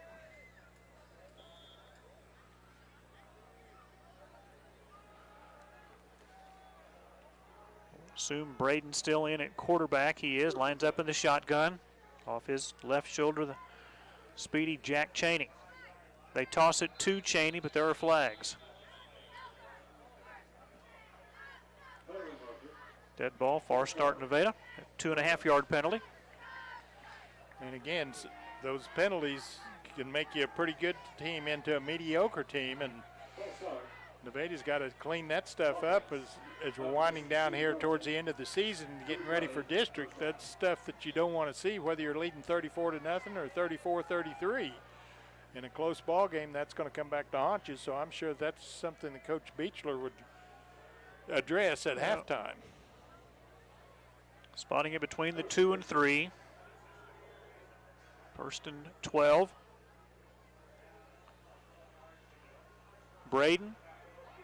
Handoff, and this is Cheney. No, this is Smith to the 30, to the 40, to the 50. I think it's actually Bud, excuse me, and Bud finally pushed out of bounds, yes, by Chavez around the 25. I do not see any flags back where the play originated. So is Bryce Bud with a huge gain. From about the 2-yard line or 3-yard line to the 25. 47 and 25, a 72-yard run. And again, nothing fancy, just to play off the left side, off the tackle's shoulder there, and untouched till he got down to about the 30 and finally was able to be knocked out of bounds by Chavez. That's the longest run from scrimmage for a Nevada player this season. Braden tossing it to Cheney. Bounces off Brado, and Cheney finally tackled it by Monett around the 20. Pick up a 5. The Tigers trying to get around the wide side of the field that time, but wasn't able to do so, and Parker Messer comes up to make the stop, but still a 5-yard gain. Clock running, 2:25 to go, second quarter, 34-0 Nevada. 35 is kind of the magic number, if you will, as far as a running clock. Margin of 35 or more to start the second half, or at any time in the second half, then the running clock situation would occur. 2nd and 5 Nevada from the Cubs 20. Quick handoff to Thorpe, and Thorpe tripped up at the 19. Tackled by Aiden Rivera, no gain. So good job by Aiden that time, coming across the line of scrimmage and dropping them for no gain. They've run that play numerous times tonight, have the Tigers, but that's the first time the Cubs have been able to penetrate the offensive line. 3rd and 5 Nevada with 1:31 to go before halftime here on senior night.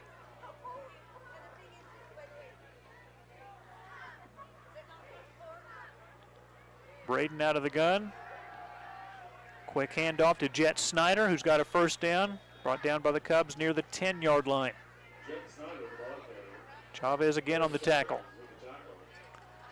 Right straight up the middle, nothing fancy again for the Tigers, just handing it off to the first man through, right up between the guard and the center, and more than enough for the first down. It's just outside the 10-yard line. Snyder for 9.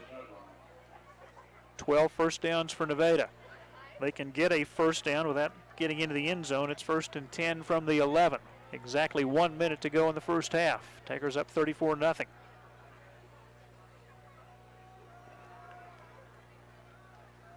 Kellen Braden again, the quick handoff to Jet Snyder. Off the left side inside the 5. Brandt brings him down at the 1. Will be a first down. First and goal from the inside the 1-yard line for the Tigers.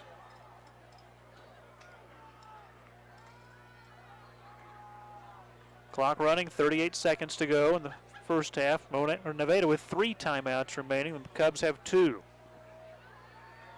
They go shotgun from inside the 1. Braden to Jet Snyder into the end zone for a touchdown. Adding to the Nevada lead, now 40-0. 1-yard touchdown run, and the drive started at their own, 3-yard line or 2-yard line? 2.5. And come all the way down thanks to the big run, get them in position, and then we're able to punch it across for the Tigers.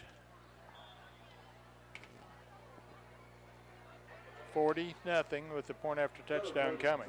Kellen Braden on for the extra point. Bud the holder.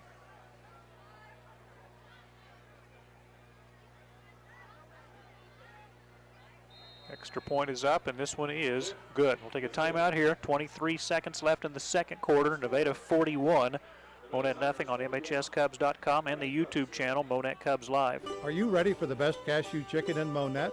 For lunch or dinner, stop in at Lai Asian Buffet and Dining, 601 Bridle Lane behind Walmart. Call ahead at 235-3568 and use their convenient pickup window for carry-out orders. Order from their large menu, including sushi, or get their always delicious, always fresh, mouth-watering buffet, including salad bar, ice cream, and other dessert options. You'll be treated like family at Lai in Monett. Windmill Ridge Golf Course is located at South Park in Monett, with the clubhouse located next to the Monett YMCA. This challenging 18-hole municipal facility is open year-round, weather permitting. The front 9 holes opened in 1940 as the original course, with tight, tree-lined fairways. The back 9 opened in 2002 and is a link-style, more open design. There are 4 sets of tee boxes to accommodate many different skill levels. To reserve your tee time, call 235-6076 or go online at windmillridgegolf.com. A dominating performance by Nevada. They lead at 41-0 over Monett. Here's the kickoff on a bounce. We'll go to Brandt, landing across the 30 out to the 34-yard line. We're down to 19.5 seconds to go in the first half. Kason Clark, Drew Miller on the stop for Nevada. We'll see if the Cubs go to a knee here and go back and reevaluate at halftime, or going to try some kind of a long pass play here. They have 2 timeouts remaining. Monett won the toss, deferred their option to the second half, so they will get the ball to start the third quarter. Waterman to the left, Stevens to the left. Up the middle, Diego Baden, brought down at the 38-yard line. What likely will be the last play of the first half. Give him the 39. Baden picks up 5. And that's going to do it here at Burrow Fowler Stadium, Kenley Richardson Field at halftime on senior night. Nevada 41, Monett nothing. We'll have the first half stats in a minute. Don't let concerns about today's events derail your long-term financial strategy. Edward Jones, financial advisor Jim Haston, can help you stay on track. Give him a call at 417-235-8216. Edward Jones, member SIPC. At Morton Buildings, when you build with us, you build something that lasts. A Morton stands the test of time. We've been at this for more than 120 years after all. What got us here is simple. Our materials, our people, and a warranty that beats all others. In the construction industry, you get what you pay for, and cheaper is rarely better. With Morton, you get the most for your money. There's a reason for that. Quality. We want your building to be one that you can pass down to future generations. Call 235-7804 or stop by Morton Buildings on South Highway 37 in Monett. With a limited number of homes in the current market, you need an agent with the right connections, technology, and strategies to achieve your home buying or selling vision. You can rest assured that Sam and Becky Green at RE/MAX in Monett are the right agents for any level of service in any market condition. Sam and Becky have extensive knowledge of the Monett area and can help you find the right home for you or the right buyer for your home. See them at 855 Highway 60 in Monett or call 235-2200. Smokin' Wheels Barbecue is a locally owned and operated mobile barbecue food trailer and catering company dedicated to smoking up some delicious barbecue. Customized catering for your special event, including tailgate parties, family reunions, wedding receptions, corporate events, holiday parties, and much more. We provide our customers with the freshest barbecue possible, accompanied by exceptional customer service. For more information on Smokin' Wheels Barbecue, call Jeff Laufer at 417-861-3969. In this day and age, it has become more and more important to find an auto mechanic who is trustworthy, honest, affordable, and will get the job done right the first time. That perfectly describes the professionals at Monett Mufflers and More at 310 Central. Bring in your car or truck for alignments, oil changes, brakes, heating and air conditioning, hoses, belts, tune-ups, diagnostics, and more. Family owned and operated by Mike and Christine Shanks. They invite you to become a valued customer today. Call 235-6503. Monett Cup football on MHSCubs.com, brought to you this evening by Lai Lai Asian Buffet and Dining, the home of Monett's best cashew chicken, 601 Bridle Lane behind Walmart. Great lunch buffet and dinner buffet, or order off the menu. Windmill Ridge Golf Course, their website, windmillridgegolf.com. Jim Haston, your Edward Jones representative, making sense of investing at 2nd and Broadway. Give Jim a call at 417-235-8216. Morton Buildings, South Highway 37. See their website, mortonbuildings.com. Custom built to meet your needs and style. RE/MAX Properties at 855 East Highway 60. Thank you to Sam and Becky Green. Don't forget to download the free RE/MAX app. Smokin' Wheels Barbecue. Give Jeff Laufer a call, 417-861-3969 for customized barbecue catering. And Monett Mufflers and More. Thank you to Mike and Christine Shanks. They are located at 310 Central. Honest, affordable, will get your car or truck repaired right the first time. It has been all Nevada in the first half, a 41-0 lead over Monett.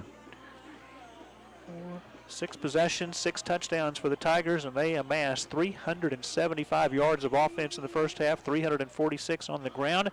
And we mentioned coming into the game tonight, they averaged 363 yards per game rushing. Pretty impressive attack by Nevada. Come in as advertised as a running team, and that's exactly what the Cubs have had run down their throat, is that running game. But went to the air 4 times, completed 2 of those, did the Tigers. But, come in, everybody knew that there was going to be a running game for the Tigers, and everybody knew that the offensive line of the Tigers was very physical, and that's exactly what they've done. They've come in and done the things that they needed to do as far as the Tigers were concerned. I'm sure that the penalty situation is a little bit of a concern, but 41-0 at halftime, that's a minor concern for the Tigers. But Cubs just simply cannot get the rushing attack going, and been a little bit success on the passing game. 3 for 9 is Colin, but still getting some people open out there, and Colin take his time just a little bit more, and I think get some success through the air here in the second half, hopefully. Rest of those halftime stats: Nevada 346 rushing yards, 29 passing yards on 2 of 4 passing, 13 first downs, 6 penalties for 49 yards. The Cubs 76 total yards, 18 rushing attempts, 27 yards. Dave mentioned the 49 passing yards. The Cubs with 5 first downs. Monett 5 penalties for 43 yards, and the Cubs had 4 punts for a 34-yard average.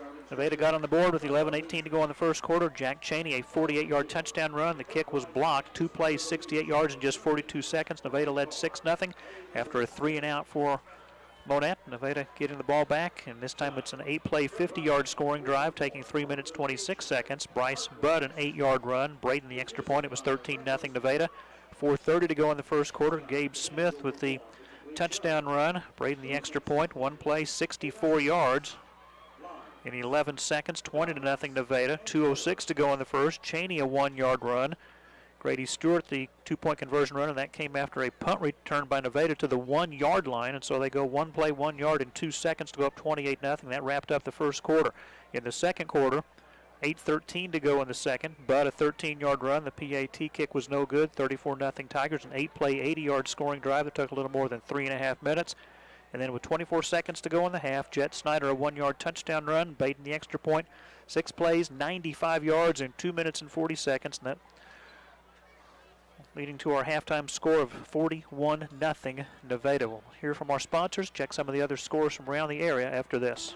Jack Henry is a well-rounded financial technology company that strengthens connections between financial institutions and the people and businesses they serve.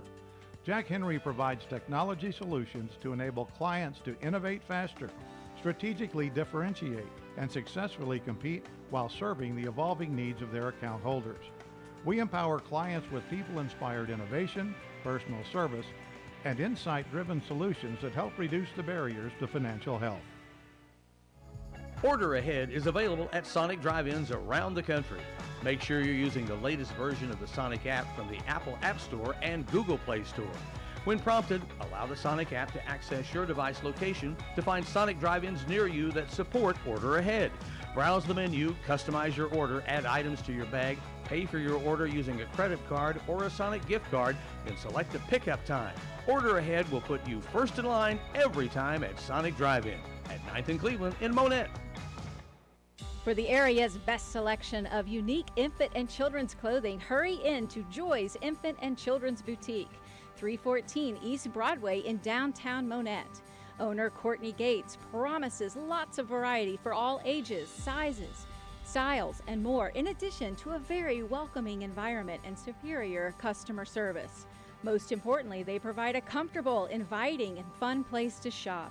Stop in today at Joy's Infant and Children's Boutique in Monett. Since 1950, Buchanan Funeral Home continues to serve families throughout Berry and Lawrence counties with unsurpassed compassion and care. They pledge to continue the tradition of trusted service with owner Jeremy Vanderball, along with Jeff James, Dwayne Guerin, and Rex Budd.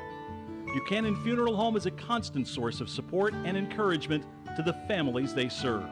If interested in a pre-arrangement or transferring an existing pre-arrangement to Buchanan Funeral Home, stop by 301 Euclid or call 235-3188.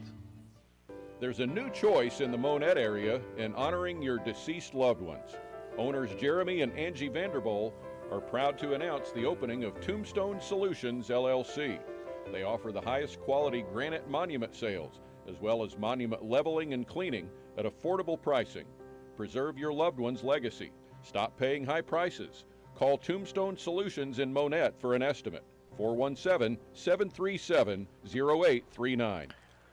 Monett Cub football on MHSCubs.com. Sponsored in part tonight by Jack Henry, prioritizing openness, collaboration, and user centricity. Sonic Drive-In, 9th and Cleveland. Download the latest Sonic mobile app when you order your soft drinks or slushes. They're always half price all day long on the app.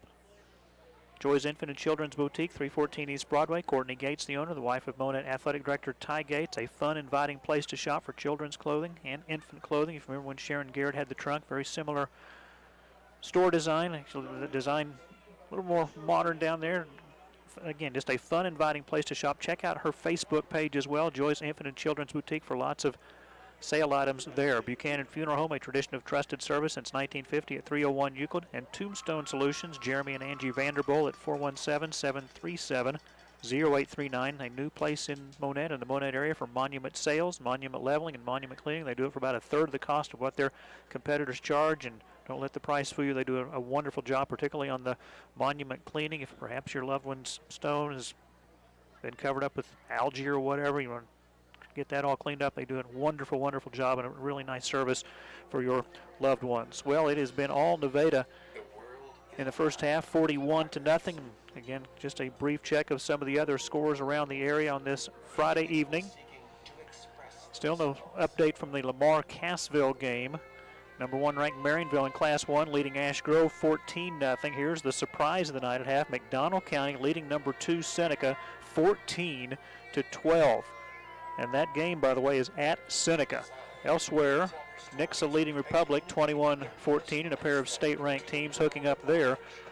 Number 6 in Class 2, or Class 3 rather, Mount Vernon leading Marshfield 42-7. Mount Vernon and Reed Spring heading on a showdown for next Friday night to decide the Big 8 East champion. Both those teams are 4-0 in conference play.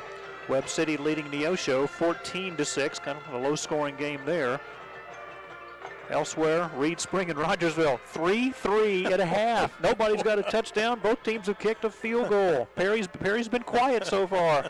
Willard 19, Carl Junction 8. That's a second quarter score. Aurora leading the East Newton Patriots at the half 18-7, and no score from the battle of 0-7 teams. We mentioned Springfield Catholic hosting Hollister tonight. So obviously the McDonald County Seneca score getting a lot of attention here in this Friday night anyway. Raising a lot of eyebrows as far as that's concerned. And of course, we just coming back from McDonald County last week, and you know, I thought they were a pretty decent team, but I didn't know if they could play with Seneca. But they're not only playing with them, they're beating them at halftime. However, halftime is just halftime, and lots of things can happen in that second half. In the state rankings this week in Class 6, Lee Summit North number 1, Nixa in a tie for 4th. In Class 5, Cardinal Ritter number 1, Lebanon number 4, the Republic Tigers number 6, Webb City is number 7. In Class 4, Smithville number 1, Nevada at number 8. Class 3, Blair Oaks 1, Seneca 2, Mount Vernon 6. In Class 2, Lamar number 1. We mentioned in Class 1, it's Maryville number 1. By the way, district softball going on in Aurora. It was the district semifinals today, and unfortunately for Monett, they were upset by the Doniphan Donettes 8-2.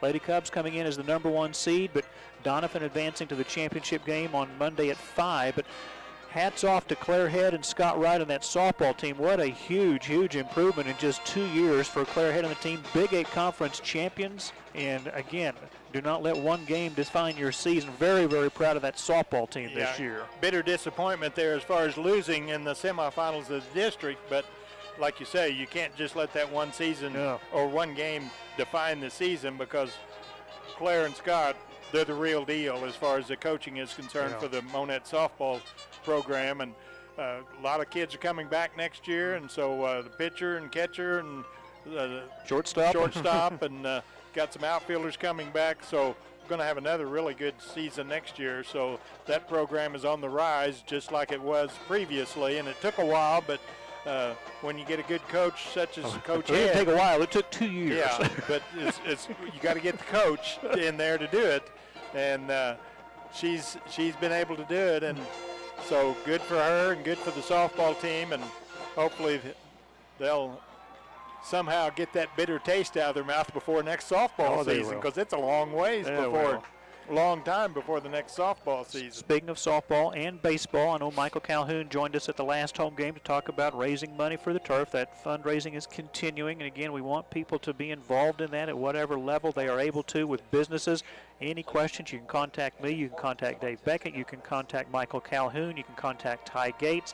I know a lot of businesses have already jumped on board and made some significant donations, but again, we would love to see that come sooner than later, because the longer you wait, the more those costs go up, among other things. And just want to be able for the kids to have a place to practice whenever it rains in the morning or rains in the early part of the afternoon. It's not going to matter with artificial turf.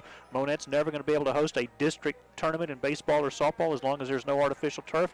In this day and age, you've got to have the turf because of the weather. Yeah, exactly, and of course that fundraising is ongoing. Yes. We're still quite a ways from our goal as far as that's concerned, but still been successful, so to speak, but not to the point where we can talk about getting started ASAP as far as that's concerned. But if you're out there listening and want to donate, please contact some of us out there and do what you can, and it's for the kids. And not only that, but it's out there at the Little League field, so all the kids that play Little League will also be able to benefit from that also. But it's close to about, what, $470,000 now with that latest pledge that was received. And again,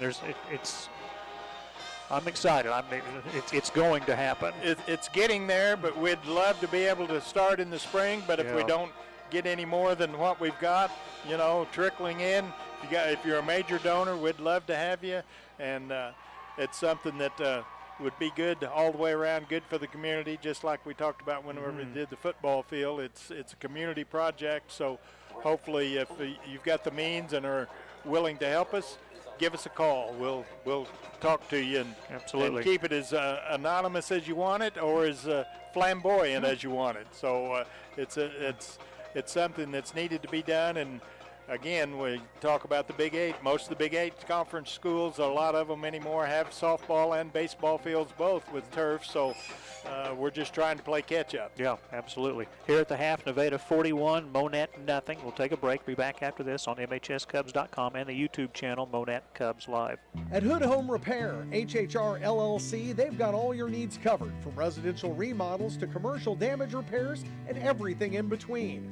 From the simple to the lavish, HHR contractors can help you every step of the way. Their work is good, they promise. And behind that promise, they want you to know HHR backs their work with satisfaction guaranteed. HHR won't stop working until you like what they've done. Call today at 417-489-7545. What are you grilling tonight? Prime Cut in Monett has a large selection of ribeyes, fillets, T-bones, pork steaks, pork chops, ribs, and more. Prime Cut will slice smoked ham, smoked turkey, and roast beef for great sandwich options. Don't forget about the Prime Cut food truck for your local community event. Owner James Thomas also provides catering service for any size group or gathering. Call 235-5990 or stop in today at 101 East Cleveland. When you need tree removal, stump grinding, topping and trimming, pruning, lot clearing, storm damage, or bucket truck services, contact Joe's Tree Service. Offering residential and commercial service, this family-owned and operated company is fully licensed and insured for your protection. They provide free estimates and friendly service. Let Joe help with all your outside needs. Contact Joe's Tree Service at 417-499-9284. Let's face it, buying and selling a home is stressful.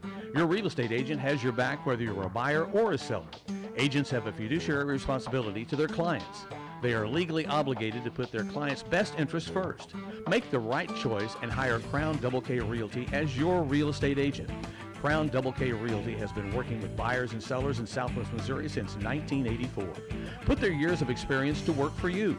Call 417-235-5231 or stop by their office at 825 East Highway 60 in Monett. Monett Cub football on MHSCubs.com, brought to you this evening by HHR Contractors, residential and commercial. Prime Cut, 101 East Cleveland. Prime Cut food truck available for your community event.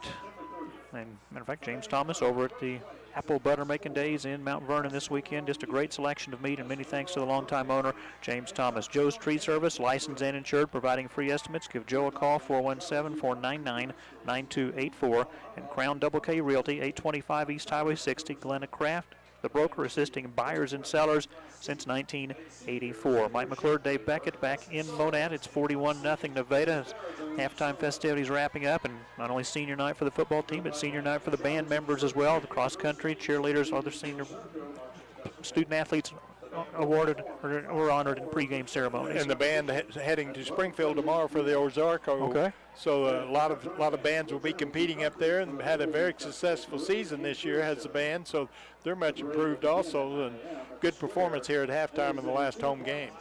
We will be in Cassville next Friday night for the Berry County Brawl. 6:30 pregame, kickoff at 7. The district play starts 2 weeks from tonight, and right now the current district standings in Class 4, District 6, Bolivar number 1, West Plains number 2, McDonald County 3, Rogersville 4, Hillcrest 5, Marshfield 6, Monett is 7 in a 7-team district. You remember Bolivar beat West Plains and McDonald County beat Rogersville in matchups in the regular season. Those teams have tiebreakers, so Bolivar in all likelihood, I don't know how they wouldn't be number 1.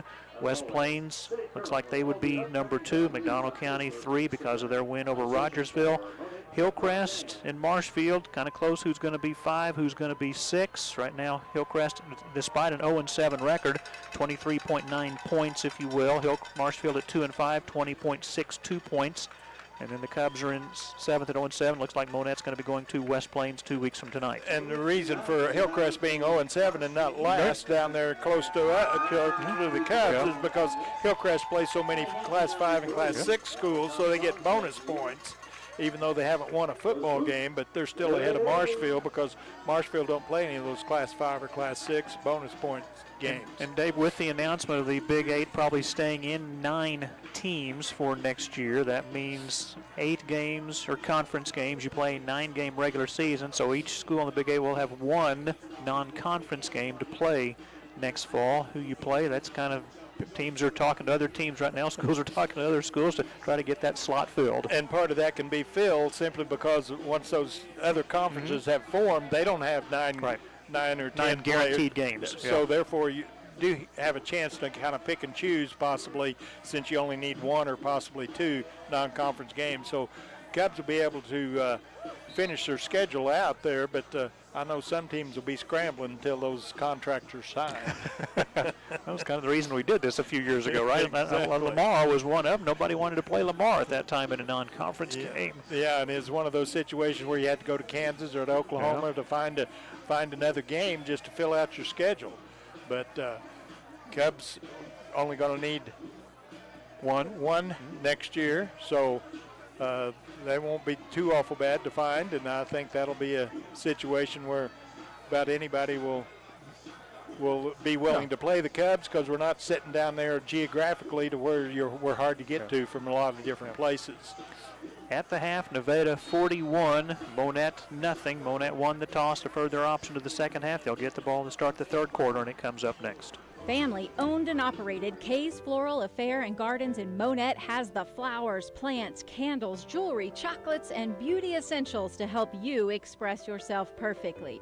Whether you want to convey sympathy, love, encouragement, or simply want to let someone know you care, Kay's Floral has a wide variety of bouquets to choose from, or they can put something together special just for you. Call 235-3095 or visit us at 712 East Cleveland. At Advanced Jiffy Machine Products, we specialize in everything manufacturing. We are constantly expanding both building space and ideas to anticipate the needs of customers and stay ahead of the competition. Whether it's adding automation to increase capacity or modifying a current process, we always try to look ahead to utilize the newest technologies in order to maintain the very high level of quality and efficiency our customers have come to expect since 1979. Advanced Jiffy Machine Products, 9 North Industrial Drive in Monett. Home maintenance, yard projects, grilling or relaxing outside. Whatever you're doing, your neighbors at Monett Ace Hardware have what you need. Located inside Price Cutter, our expert associates have the know-how you need to get any job done right. Ace is the place where you'll find help in every aisle. Your local Monett Price Cutter pharmacy offers free delivery or curbside pickup with your prescription order. We make it fast, easy, and convenient for you. We also offer vaccinations such as COVID-19, shingles, pneumonia, and influenza. Stop by and talk to your local Price Cutter pharmacist for more information. Whether it's starting a business, helping with social media, project management, or scheduling, Danae's Virtual Desk is a one-stop shop for anything you need help with. Why a virtual assistant? The best part is that you're paying for a business service rather than having to hire an employee, schedule and manage them, and do payroll. We focus on ways to free up your day, reduce your workload, relieve your stress, and simplify your life. Want to get started today? Go to Denae'sVirtualDesk.com or send an email, hello@Denae'sVirtualDesk.com. Hey all you Cub fans, it's Jamie Lenz here. Good luck tonight, Cubs. Hey, if you're at a ball game, chances are your life's pretty busy. And that's what we're here for. We are making home-cooked meals from our kitchen to your table with little to no cleanup. So check out our menu on Facebook. We post a menu every Saturday, and we would love to see you here at Jamie Lenz. I don't want to be in my car longer than I'm with my doctor. That's why I love 5-star care I can trust at Cox Health in Monett. Not just for me, but for everyone in my family. The full-service emergency department, urgent care, or primary care and specialist clinics are open when I need them. And I know they've got us covered with everything from stroke care to sports medicine. Because at Cox Health, quality care is close to home and always on my schedule. Monett Cub football on MHSCubs.com. Sponsored in part by Kay's Floral Affair and Garden, 712 East Cleveland. Make Kay's your first choice for fall flowers as well as those Christmas flowers coming up. Poinsettias, Advanced Jiffy Machine Products at 9 North Industrial Drive. Price Cutter, celebrating 56 years in the Ozarks. Danae's Virtual Desk, thank you to Danae Beckett, a virtual assistant. Get started today, Danae'sVirtualDesk.com. Jamie Lynn, see her Facebook page for the weekly menu. She does catering as well, 417-772-7211. And Cox Health for 5-star care for my whole family. I trust Cox Health in Monett. Kick to the 25-yard line will be returned by the Cubs. This is Bo Stevens crossing the 35 and down to about the 39-yard line is where Monett will set up shop to start the third quarter. So the Cubs will have decent field position, trailing 41-0 here to the Nevada Tigers as we open the second half. And of course, the clock will run unless there's a timeout, an injury, or a score. But so the Cubs need to have some kind of semblance of a drive of some sort. And like I say, if nothing else, just to keep the ball out of the hands of the offense of the Tigers. You might see the Nevada starters for like one series each. Here is Umfleet off the left side. Ethan, nice run on first down out to about the 43-yard line with a stop made by Nevada's Grady Stewart. Quarterback keeper for for Colin to start this second half. Pickup of 5. So 2nd and 5 for the Cubs. Monett trailing 41-0, just underway in the third quarter. Here on senior night, Waterman split to the left. Bo Stevens slot to the left. Handoff, I believe that's Nessa Road for a yard to the 44. Nessa Road for 1. Tackle made by Grady Stewart. 3rd and 4 for the Cubs. Brandt brings the play in from the sideline. Marco Salas in, Diego Baden in. Stevens comes out, Waterman comes out, Nessa Road comes out. I believe Brandt snuck in there too for the Cubs. He lines up the slot. Receiver to the left along with Salas. Walker Brado slot to the right on 3rd and 4. Umfleet wants to throw, has some time, looks left, throws left. And the pass is incomplete. It'll be 4th down. Brandt, the intended receiver. Coverage on the play by the cornerback, Bryce Budd. So it's 4th and 4 from your own 44-yard line. Last time the Cubs went 4th and 5 at their own 45, and looks like the Cubs are going 4th here on 4th down. Certainly okay with that decision. Just trying to get something positive. 4th and 4. Cubs will go with the same set. 2 receivers to the left. Brado slot to the right. Umfleet wants to throw. Pass over the middle. Broken up, incomplete. Waterman, the intended receiver. It was broken up in the secondary, and Nevada will take over on downs. And again, I'd like to see Colin take maybe a half a second or another second. Had time there, and maybe look for a secondary receiver or maybe scramble a little bit there, but just got in too big of a hurry, and Ian wasn't really open. If Ian would have continued his route, maybe he could have got away from the defender, but it was 4th down, so it's 1st and 10 for the Tigers. Kellen Braden, the quarterback.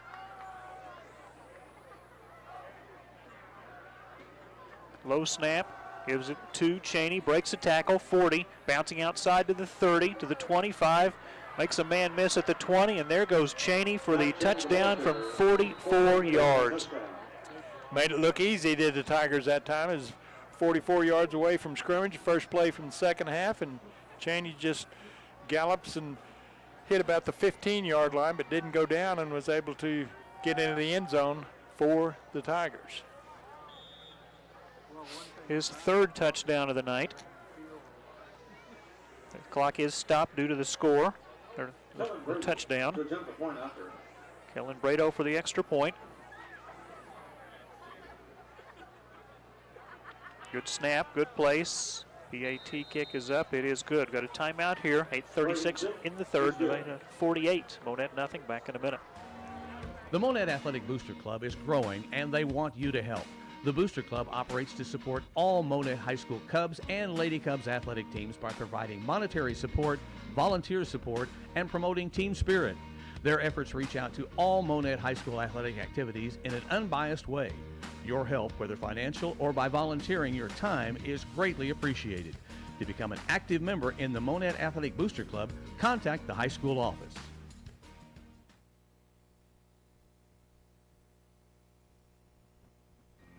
Founded in 2002, 3D Corporate Solutions at 601 North 13th Street in Monett is one of the nation's leading providers of pet food ingredients. At the core of our business is a value-added, all-encompassing package not available anywhere else in the industry. Our partners choose us time and again because we resourcefully offer them a comprehensive array of products and services. Our team's professional experience allows 3D Corporate Solutions to create, produce, and manage all aspects of pet food ingredients for each unique partner's specific needs. Uche Imba to kick. Cubs will field it at the 20-yard line. This is Landon Brandt to the 30, 35, and driven down at the 38-yard line. And it'll be the kicker, Uche Imba, making the tackle. And the Cubs taking up in second possession of the second half, right about the same place, 2 or 3 yards a little bit more, but no, it's right on it. The Cubs have got to get some semblance of offense here. Went 4 and out in their first series, going forward on 4th down, not converting. Bo Stevens, slot to the left. Cubs have a wide receiver to the left. Anderson, tight end right. Humfleet wants to throw down the middle of the field, looking for Waterman, throwing into double coverage. Pass is incomplete.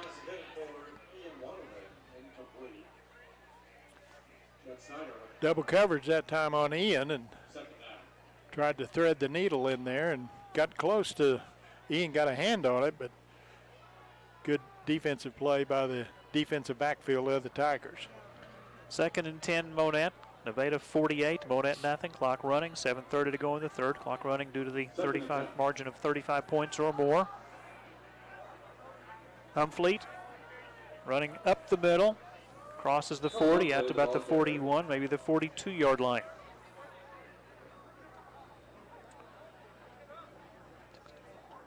Going to mark it at the 42, looks like. Brian Stafford on the stop to pick up a 4 to the 42 for Humfleet. 10 to 4 yards on the play. It's at 3rd and 6. 3rd and 6 for Monett from their own 42. Waterman to the left, Stevens to the left. Tucker Anderson, tight end right. Slot to the right is Brado. Running behind the blocking of Diego Baden. Humfleet going to be short of the first down as he's tackled after a gain of 3 to the 45. Cubs will have a 4th and 3. And Humfleet is injured. And I'm afraid that's the ankle that gave him a hard time earlier in the season. So he's going to have to come out.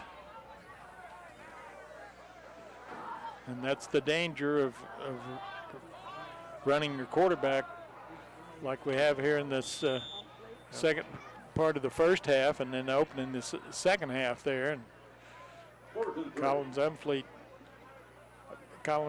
ankle, I think, is going to be addressed there. And the Cubs are going to be forced to punt the ball away. Rob Hazelton, the trainer, talking with Colin.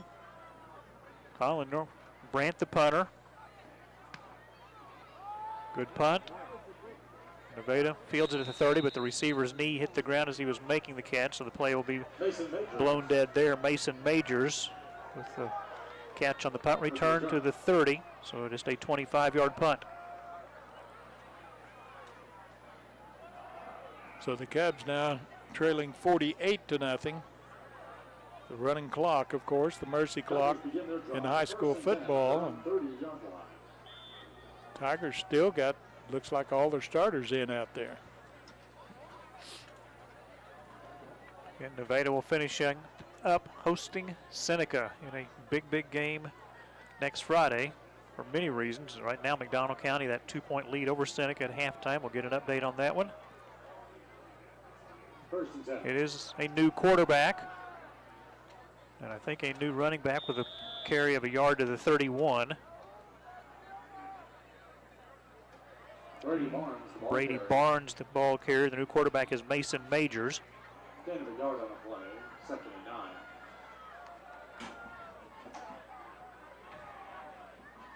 So the Cubs dropped the Tigers after just the 1 yard gain.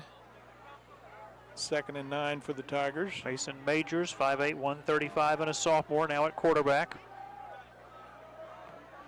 With Brady Barnes, the running back, here on 2nd and 9. Barnes gets the carry, gets a block out to the 35. Eric Chavez will bring him down there along with Aiden McCall after a pickup of close to 5 yards near the 36, possibly the 37. Aiden McCall with the tackle. Bring up a 3rd and 3. Third down. Give him the 37. It's a pickup of 6.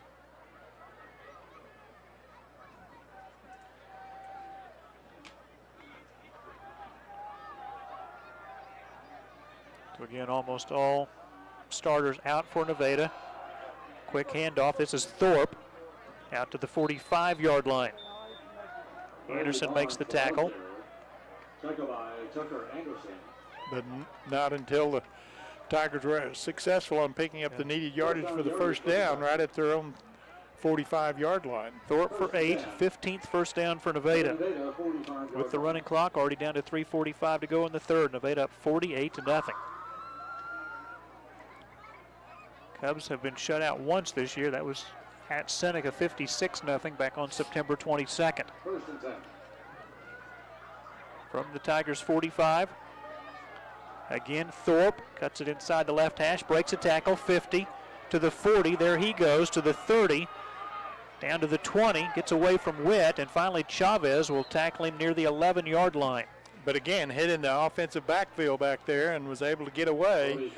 Just not very good tackling there by the Cubs and allowed him to get all the way down to the 10-yard line, 1st and goal. 45-yard run, and that was First and goal. a little inside reverse that time, as I believe it was a jet. I didn't. Yeah, I think so. Four. Okay. Yes. Or excuse me, 2 is who it was. Thank yes. Yes. Thorpe. 1st and goal from the 10. To the right end, Barnes inside the 5, driven down there to about the 4. 2nd and goal after the pickup of 6. Brady Barnes, the ball carrier. Keegan Carr with the tackle. 2nd down. So Barnes gets 6. 2nd and goal. 2nd and goal. 4-yard line. Nevada from the Cubs 4. 2:07 left third quarter, 48-0 Tigers. Tigers were shut out last week, 14-0 at home to Lamar. The last time they were shut out was here in Monett, October 25th of 2019. The Cubs won that one 49-0. Nevada's won the last 3 meetings since then. This handoff goes to Cason Clark. He'll be a yard short of the end zone. And a flag comes out. Cason Clark, the ball carrier. Tucker Anderson with the tackle. Penalty marker on the flag. Tigers are walking back as if it's against the Tigers, which I'm assuming so. Well, you don't know, because the referee Brian Reese is coming over to talk with Ethan Lewis. The gain was to the 1.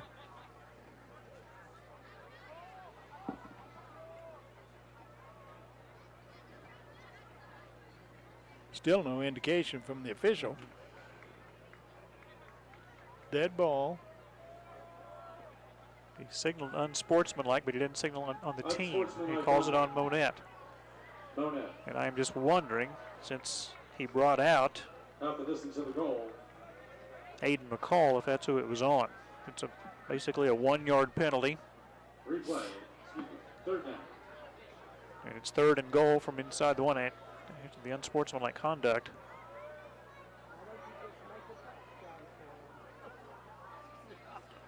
Third and goal from inside the 1.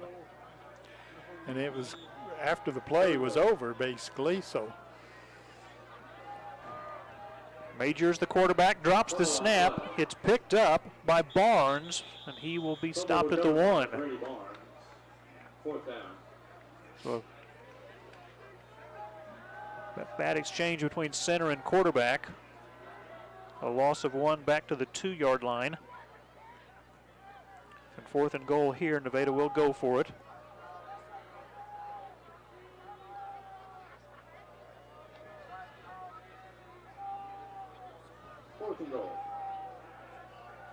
Out of the gun, Mason Majors. 4th and goal from the 2.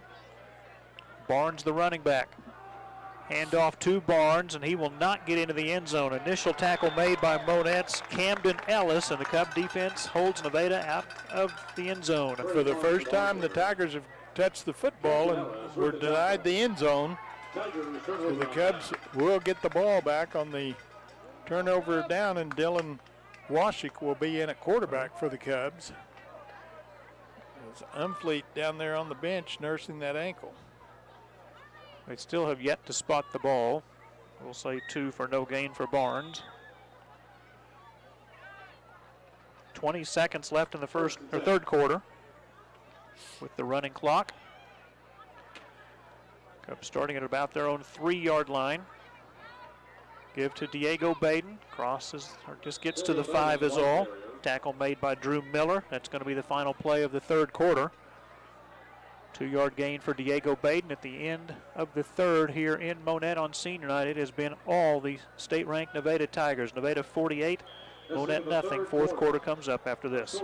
Friendly Tire at 703 West Highway 60 in Monett is proud to feature Yokohama tires. Yokohama's product line has expanded beyond its highly respected racing tires to include excellent all-season passenger car, crossover, SUV, and pickup tires, as well as all-terrain and mud-terrain tires.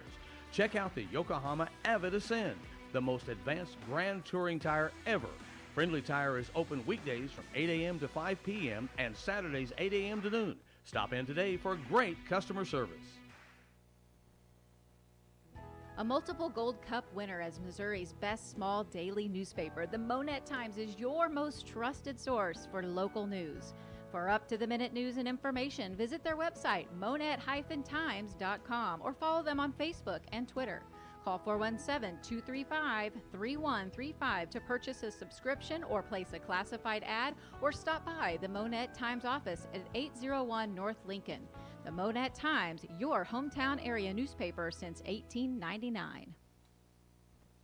Founded in 1951, EFCO in Monett is a leading manufacturer of architectural aluminum, window, curtain wall, storefront, and entrance systems for commercial architectural applications. EFCO welcomes opportunities to build on its commitments to technology, innovation, and total satisfaction by keeping pace with the evolving needs of our customers. We want you to be a part of our team. Apply online, fcocorp.com/aboutus/careers. EFCO is an equal opportunity employer. Big time run by Carson Nessero to start the fourth quarter, running off the right side, crosses the 20, finally tackled at the 22-yard line for a pickup of 17. First time we've seen that jet sweep in about 3 games, and Carson Nessero that time was able to pick up more than enough yardage needed for another first down for the Cubs. So a good looking run by the freshman Nessero. To the 22, 1st and 10.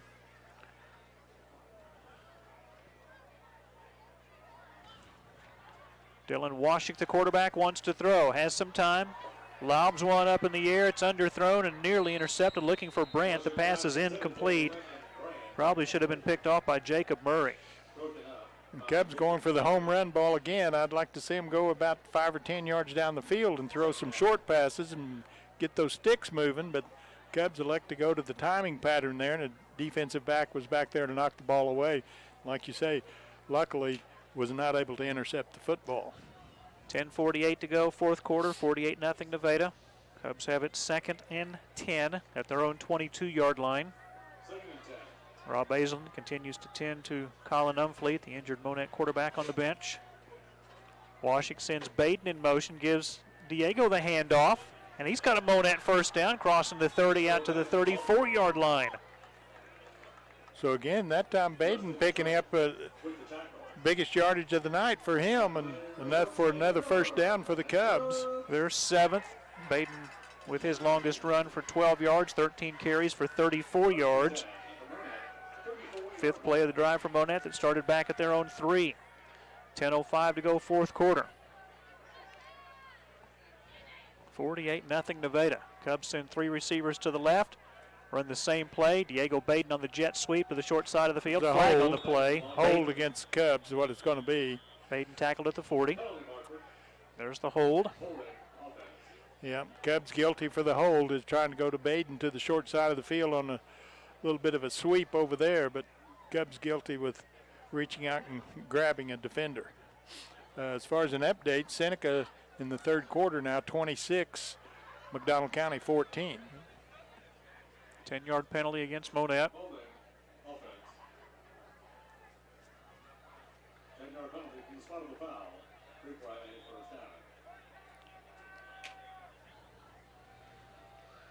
A Seneca win would keep the Indians undefeated at 8-0 and 5-0 in the league and set up a big showdown with Nevada next Friday.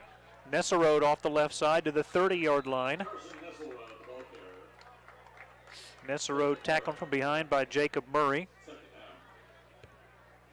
So the Cubs got lots of different players in there, and one the quarterback by necessity, but Dylan Washik as a freshman getting some really good minutes back there at the quarterback position for the Cubs. 5'10", 170. Monett down 48-0, 9:13 to go fourth quarter. 3 receivers to the right. They give it to Nesserode off the left side. Out to the 38-yard line, picks up about 8. Barnes on the stop.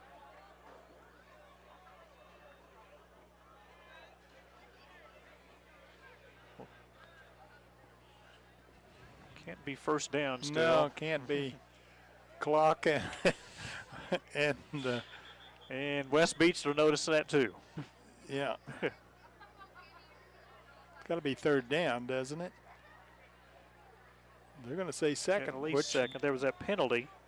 Back Monett to the 24. They're saying second and about 6. Okay. Hand off to Diego Baden. Tripped up after a short gain to the 42. Diego trying to get to the outside. Did pick up some positive yardage, but if he'd have cut back against the grain back towards the middle of the field, a little bit of an opening there, but going to bring up 3rd and short, 3rd and 3, we're going to call it. 8:15 to play in the fourth quarter, 48-0 Nevada. Waterman to the right along with Brandt. Brado slot to the left. Baden now a slot to the right. Baden comes in motion, high snap. They do get the handoff to Diego, breaks one tackler, gets outside. He has a Monett first down to the 50. Running forward to about the 48, there is an injured Monett player back at the 39-yard line, and that's Victor Reed, who's slow in getting up. But it is a first down for the Cubs after the nice run by Diego Baden. High snap there and messed the timing up, but Baden doing a good job of running and running hard and picked up the needed yardage for the first down. Picked up 11. The 8th first down for Monett. I don't know why they stopped the clock. Yeah, they shouldn't have. There we go.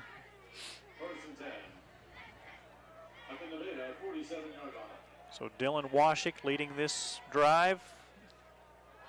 Colin Umfleet again being looked at on behind the Cub bench. Had an ankle injury earlier this year. And sending positive thoughts his way. On first down, Baden goes in motion. Give him the handoff to the 45. He'll be tackled there by Brady Barnes. Still a pickup of 2. Cubs run the same play for about 4 or 5 times in a row. And Baden right, Baden left, and been successful pretty much, but only picked up 2 yards that time.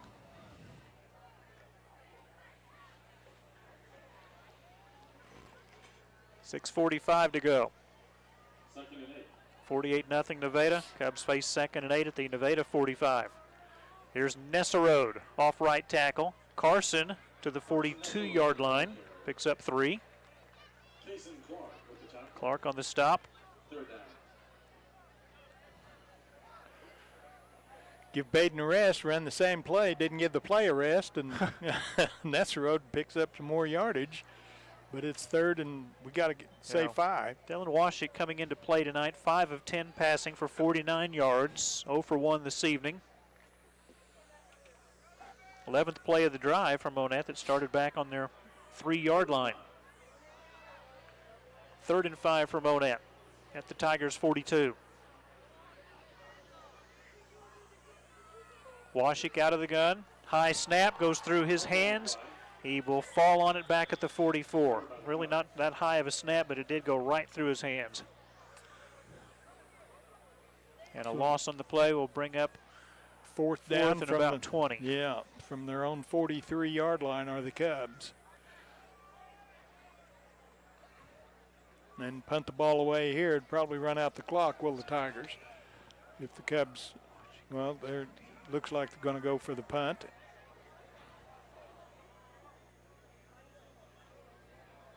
No, now Washik goes back to the huddle. Just as well go for it. Yep.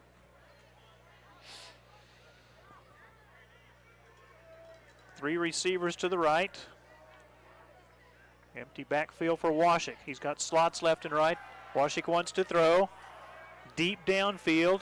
Looking for Waterman. The pass is incomplete, and Nevada will take over on downs.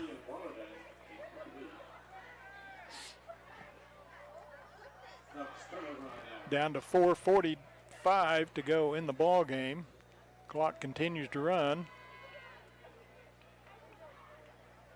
That was 4th down, and the Tigers back on the attack, leading 48 to nothing. Nevada's getting ready to snap it for just the 9th time in the second half, courtesy of the running clock.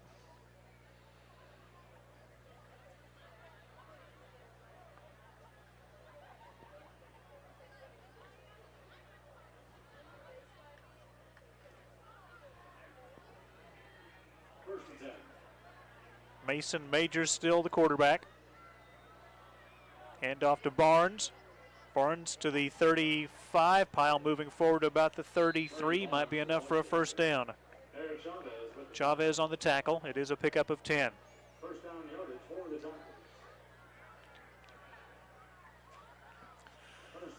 So another first down for the Tigers, 33-yard line of the Cubs. Their 17th first down of the night.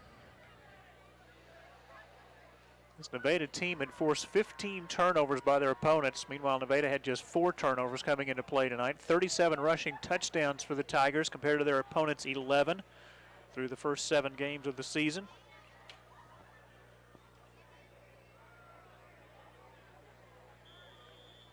That might have been 20. It is. Kobe Buck.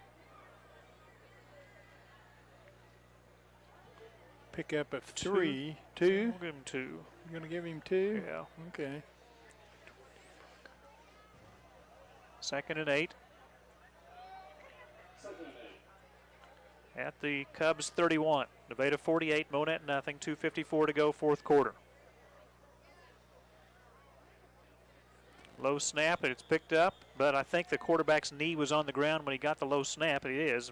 Play ruled dead there. Majors' knee hit the ground. So Majors going to a knee much like a shortstop would to catch a hot grounder, and the official blew the whistle dead and a loss on the play. So Majors will lose 4 yards. By the way, if you're here at Burl Fowler Stadium, there's going to be about a 5-minute fireworks show at the end of the game that had already been planned. End of the season, last home game for the Cubs. Of course, the Cubs will have 2 more road games, one at Cassville and then one probably looks like West Plains. Flag on the play, handoff to Kobe Buck. Going to be a hold.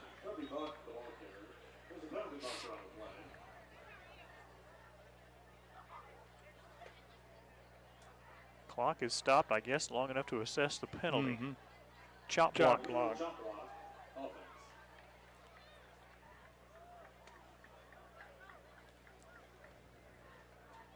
So that'll back up the Tigers another 10 yards.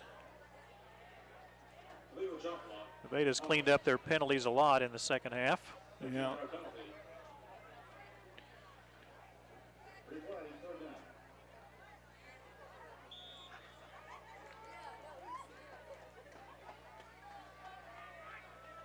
And a replay of 3rd down with 1:49 left. 3rd and 27 for Nevada. A double reverse, handoff to Thorpe. Thorpe's got room at the 40. He's to the 30. He's got one man to beat, that's Chavez, and Chavez will bump him out of bounds inside the 7-yard line. Eric having the angle on the ball carrier and finally bumped him out, but like you say, not until he gets down inside the 10. Maybe? That looks like they're going to mark it at the 9, yeah. Gain of 41. First and goal at the Monett 9-yard line. 18 first downs for the Tigers.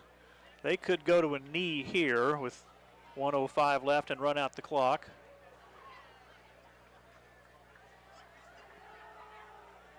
Looks like that's what they're going to do, the victory play. Second down.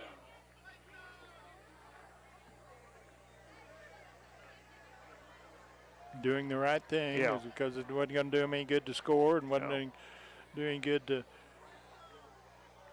rub it in, so to speak, as far as the Cubs were concerned. It's going to end up 48-0 Tigers. They'll snap it one more time.